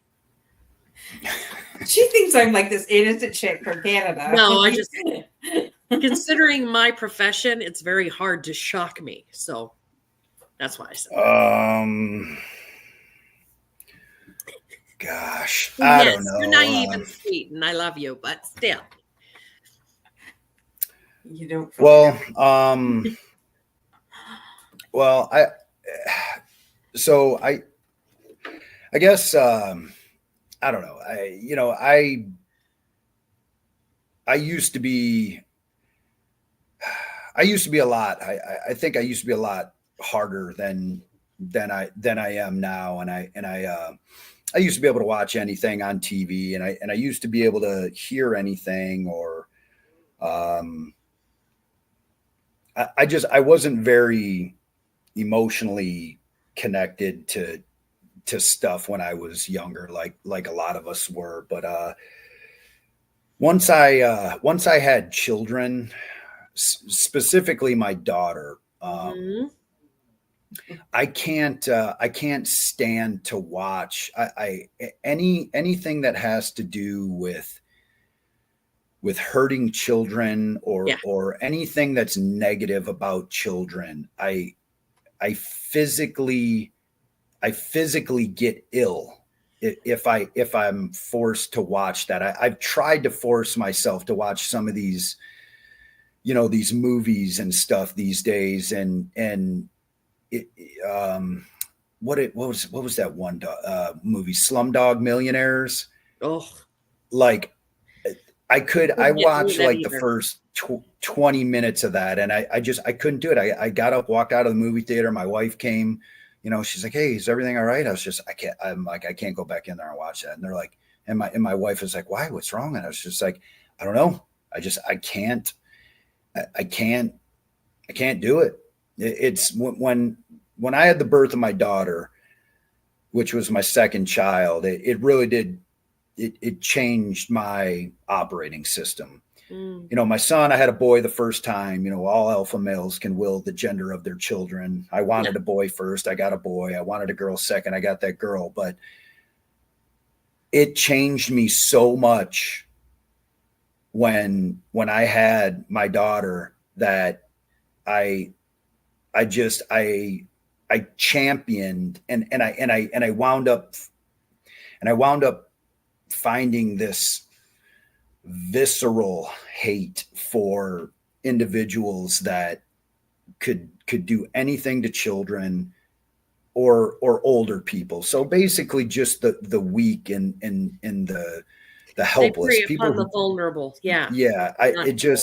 And I never thought that would happen to me. Just seeing the things that I've seen in my life, and just whatever, dead bodies, body parts, whatever, it nothing fazed me at all. But I see something where a little girl or a little boy is about to get hurt, and it really does something to me inside that I can't deal with it. And I've had a few friends that have went into the human trafficking arena after they've gotten out of them in Chicago, the survivors. Yeah, it's a lot. And I've heard a couple stories from them, and it just really crushes me to know that there's sick individuals out there that'll do it. And it makes a dent in your soul for sure. It does. And my soul, and I've been trying to heal my soul for a very, very long time. And I can't do it. So I've got a really, really soft spot in my heart for kids and elderly, and really just those who can't stick up for themselves. So, I mean, if you're going to put me on the spot, that's about the best that I can come up with.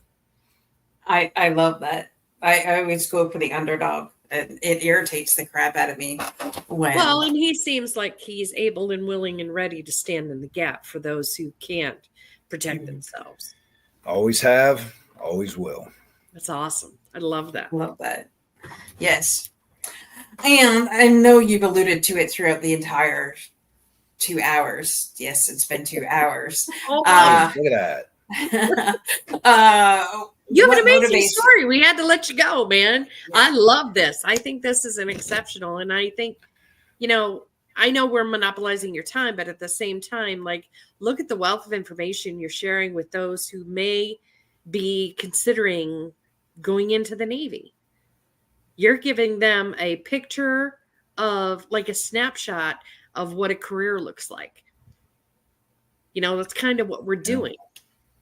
Yeah, sure. Yeah, it's a great career. Not to mention, if they dot their I's and cross their T's, they might actually be able to be a part of, project recovery. Well, it's a hard team to get on. I will tell you that. We're a team of guys that you have to know. You have to be able to be an individual that can be molded into this unique team dynamic that we have with Legion and Project Recover, because we are a hybrid of commercial diving practices and Navy diving practices. We have taken and we've trimmed off a lot of the fat that the Navy diving puts on Navy divers almost to a fault. It almost handcuffs you sometimes. So we've, without taking away any safety, we've able to cut off the fat from that, and then also bring in some of, the innovative ideas that, commercial divers, civilian divers have. But the one thing that we've added a lot to is the safety part. We've added safety to the commercial side, and we've trimmed the bureaucratic red tape that it takes to dive in the Navy, and we've put them together, and we operate a side that's not quite Navy. It's mostly Navy. We still run like predominantly a Navy dive side with our verbiage and the way we operate. So on the rare occasions that we bring in commercial divers, who, by the way, are still veterans, but they're not Navy divers. Like, for example, we've got a guy who was a tank commander, Abrams tank commander as an E5. He was an enlisted guy. I rarely hire officers because, you know how officers we know all about officers. You know how Dr. Deterri is. Anyway, so are you still a lot of people, Dr. Joe? Yeah, right. He turned me off an hour ago. You don't want to listen to my hot air. His bedtime's just about soon. That's right. We were able to put this all together. So it's we found that we've had some commercial divers come in and they're like, man, you guys don't know what you're doing, blah, blah, blah, this and that. No, we know exactly what we're doing. The U.S. Navy taught the world how to dive. Right. Including the commercial divers and stuff. But the reason why I say that is you have to be a very flexible, malleable human being to be able to adjust to the way that we do things. Right. And we do that on purpose so that we're looking for these people that can adjust, can change, can adapt to a different environment of total professionalism, very high speed, but it may not be exactly the way you did it. And the quickest way to get the axe at Legion is to say, oh, that's not how we did it in commercial diving, or that's not the way we did it here. Well, that's the way we do it here. and send them swimming off the boat. So Well, we've done a because you lot have of to that. move like the water, right? Like just be Yes. as flowing as the water and kind of adapt. And you guys have this shorthand underwater that's pretty amazing. It's like Navy diver sign language. It's Well, amazing. It is no, amazing. I've seen that in action. I was just like in awe. no, It is very cool. it's a special thing that we have, and not everybody can adapt to it. But the men who can adapt to it are the men that are on these missions, the men and women that are on these missions. And I call these men and women my brothers and sisters, and I have found a group of people who I will still to this day give my life for, and I know they will do the same for me. And we are not in the military anymore, and that That's is right. a very special thing to have. Yep, it sure is. Because it's interesting. There are a handful of veterans that are like, oh, I'm done with all that. I don't need it anymore. But then there's some of us who just continue to serve no matter what.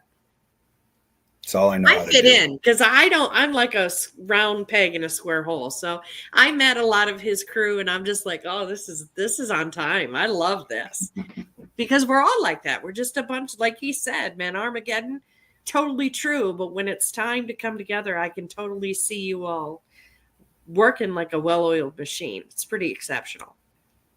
Yeah, it's nice to see. Love it. You got a hell of a leader, that's for sure. So thank you so much for doing this. I know I don't know you very well, but I met you and I'm like, oh my God, he's got to be on the podcast. Holy cow.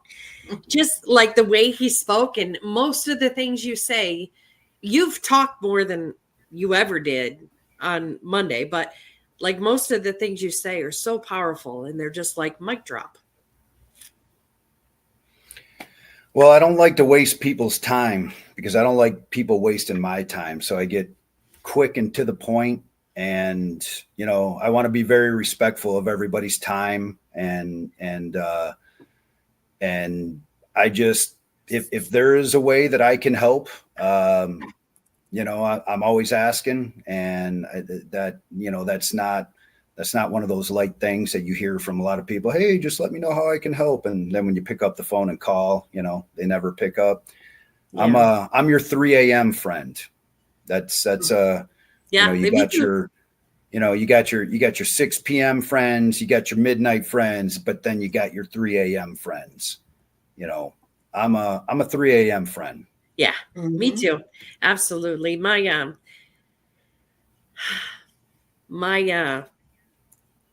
ex-stepsister lost her husband in a lake in Michigan, and it took them a very long time to find him. And I can imagine if they had a crew like yours, it definitely would have not been near as excruciating and disorganized as it was. So thank you for what you do commercially. I'm glad that you created a company to do that. I know that's got to be a hard job, and I don't know how you reconcile that. But how do you feel about shipwrecks? No, they're not going anywhere. So we'll dive on ships too. We'll dive on anything that needs to come home. So you're all about recovery. That's your commercial and what you do for the nonprofits.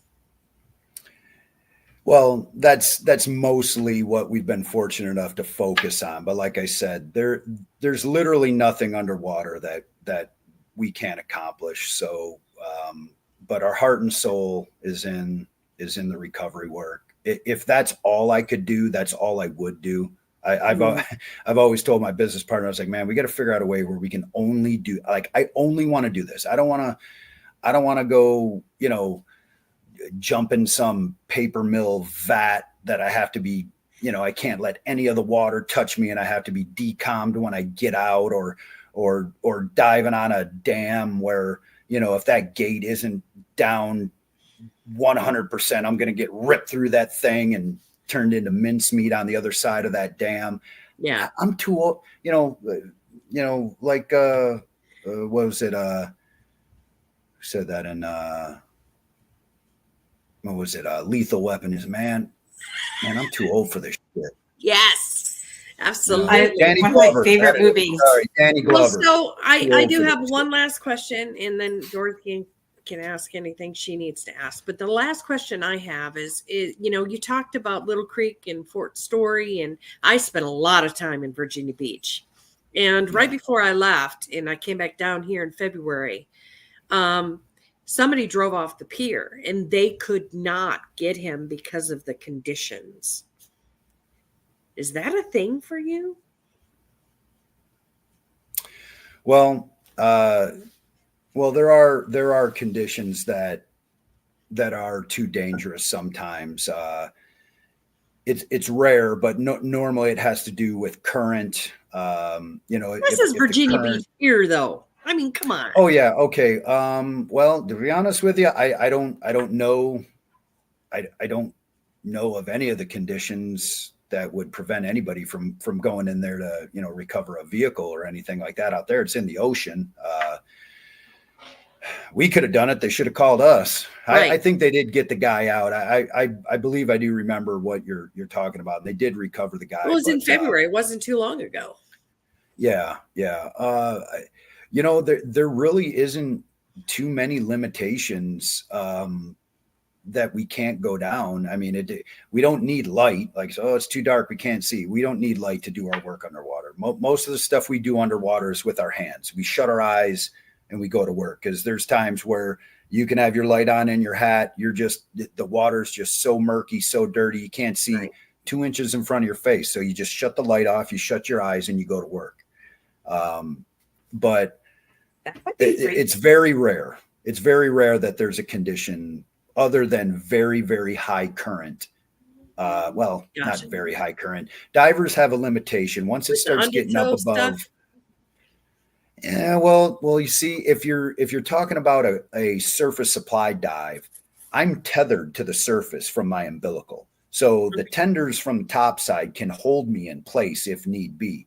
And also when you're wearing heavy gear as a commercial diver, we weigh ourselves down from anywhere between 20 and 100 pounds of weight. And we can jump in the water, and trust me, we'll stay on the bottom. Wow. But will we be effective doing that is the problem. There's always a risk assessment that is done before every dive, because no matter what, if we are going to recover a deceased person or a piece of equipment, really what we're trying to do is prevent any further loss of life, and especially one of our divers. So if it isn't safe to send a human down there, normally we will have mechanical means or some other way to get them up and out.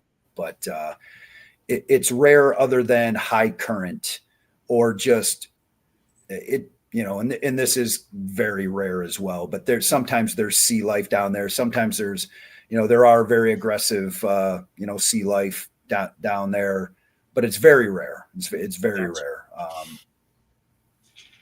All right, last question. Recreationally, where's your favorite place to dive?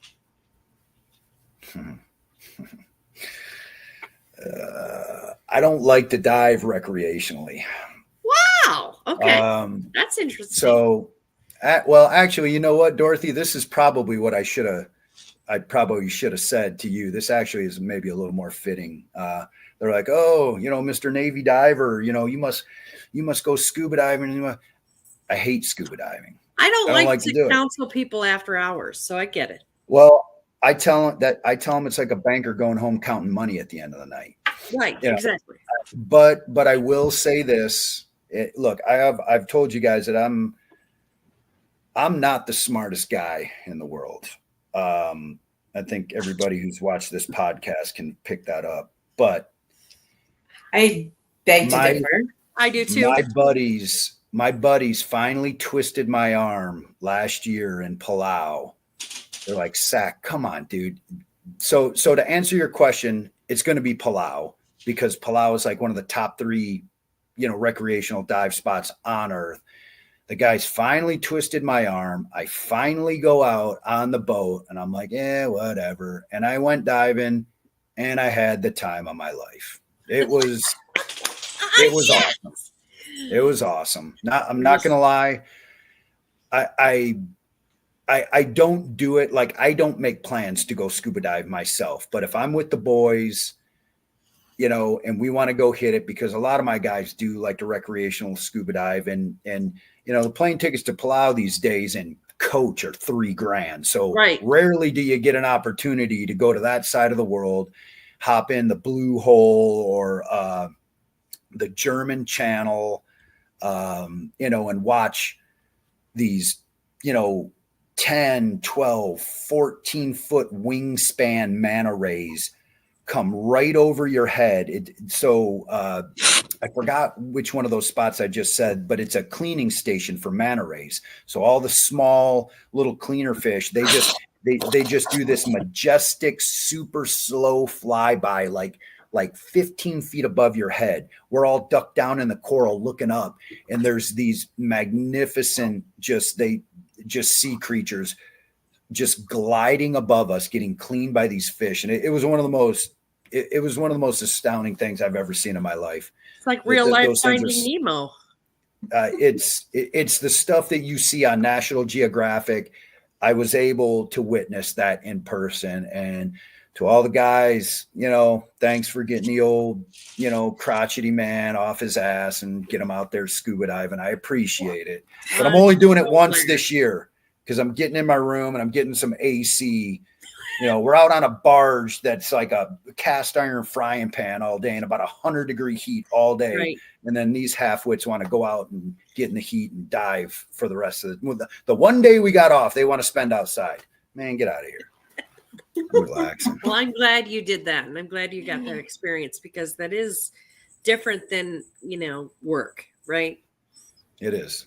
I love it. That's awesome. So, Dorothy, last question. I mean, they'll usually be asked what motivates you, but I'm pretty sure we know what motivates John. So, I mean, is there anything else that you didn't get to talk about that you want to talk about, or you want the audience to know? Because it is a vast array of civilians.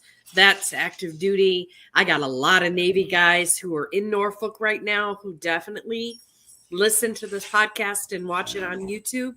So is there anything, any words of wisdom, any marks you want to leave? Well, I would. You've already built a legacy, so. Well, I'm not through yet. I'd say. Well, you're well on your way. I'm on my way. I'm on my way, but with the help of every man and woman that's behind me. This isn't me. I'm a very small part in this, but what I would like to put out to the audience is that if you would like to really see what we're doing, like way better than the way I've butchered it on this podcast, is if you can go to projectrecover.org and take a look at the stats and the statistics on that webpage, it'll really open your eyes to what we're really doing. And I also invite everybody to go to Amazon Prime or to YouTube and watch the documentary To What Remains. And that is the best way to see what Project Recover and Legion Undersea Services is doing together. And it'll really give you the origin story, for all you comic book people out there that are crazy about those origin stories, right? Well, go watch that. Go watch To What Remains. You'll see the origin story of Project Recover. And I will say that Project Recover is a nonprofit organization, and we do run off of donations from generous, patriotic men and women all around the world. And if you do have some resources that are available, I would urge you, if you are someone that wants to see Americans finally come home and join their families and be laid to rest in America, I beg you, if it is within your means, to donate what you can to Project Recover, because every single dime of that goes to bringing home Americans. Yeah. Thank you so much, Sean, for your time tonight. This has been absolutely incredible. I had no idea where this would glad he lead. said yes. I was so worried. I'm like, do you think maybe possibly you would do a podcast? And he's like, sure. And I'm like, of course. No, absolutely. Listen, I would never say no to a fellow veteran. And I'd just like to thank you both for listening to my hot air tonight. I know I took up a lot of your time, and no, I love this. I'd spend more time with you. I know that the audience only has so much of an attention span. Yeah, there's probably 3 or 4 listeners left at this point, but sorry. There's always the they'll watch replay. YouTube later. It's fine, They'll watch and the they do. replay. So it's all good. We gotcha. just we want to thank you for your service to the country and your continued service to bring in those men and women home, because there's not a lot of people that can do it. Well, we're going to keep doing it till we can't do it anymore. Well, actually, we'll never not be able to do it, because I'm training the next generation to take my spot. So we'll be doing it forever. Do you think your son will enlist? Ooh. If he goes into the military, he's going to be an officer. Ooh. Yeah. We've We've spoke about it, and even though old Dad's a knuckle dragger, no, definitely not the Air Force. No offense to the fly boys and girls out there. I'm just saying. Just saying, we get extra money to eat your food, okay? I know. Well, it's the diamond rewards points that I get most mad about. I mean, you've been a diamond member. You're probably your whole life, Hilton Diamond member. Since 1994. Which, by the way, was the same year that Caesar's Palace in Windsor was constructed. So we had talked a little bit beforehand about the Windsor Casino. Yeah. I looked it up, and it was 1994. So, John, there we go. Very cool. Right on. Well, thank you, ladies. I appreciate the time, and I definitely look forward to talking to you guys again, no doubt. Well, stay on a few minutes. Don't hang up just yet, but we're going to end the show. So thank you to all the listeners. We appreciate you, and just continue to serve those who serve. Absolutely. Veterans help veterans. Mm-hmm. Bye. See you next week.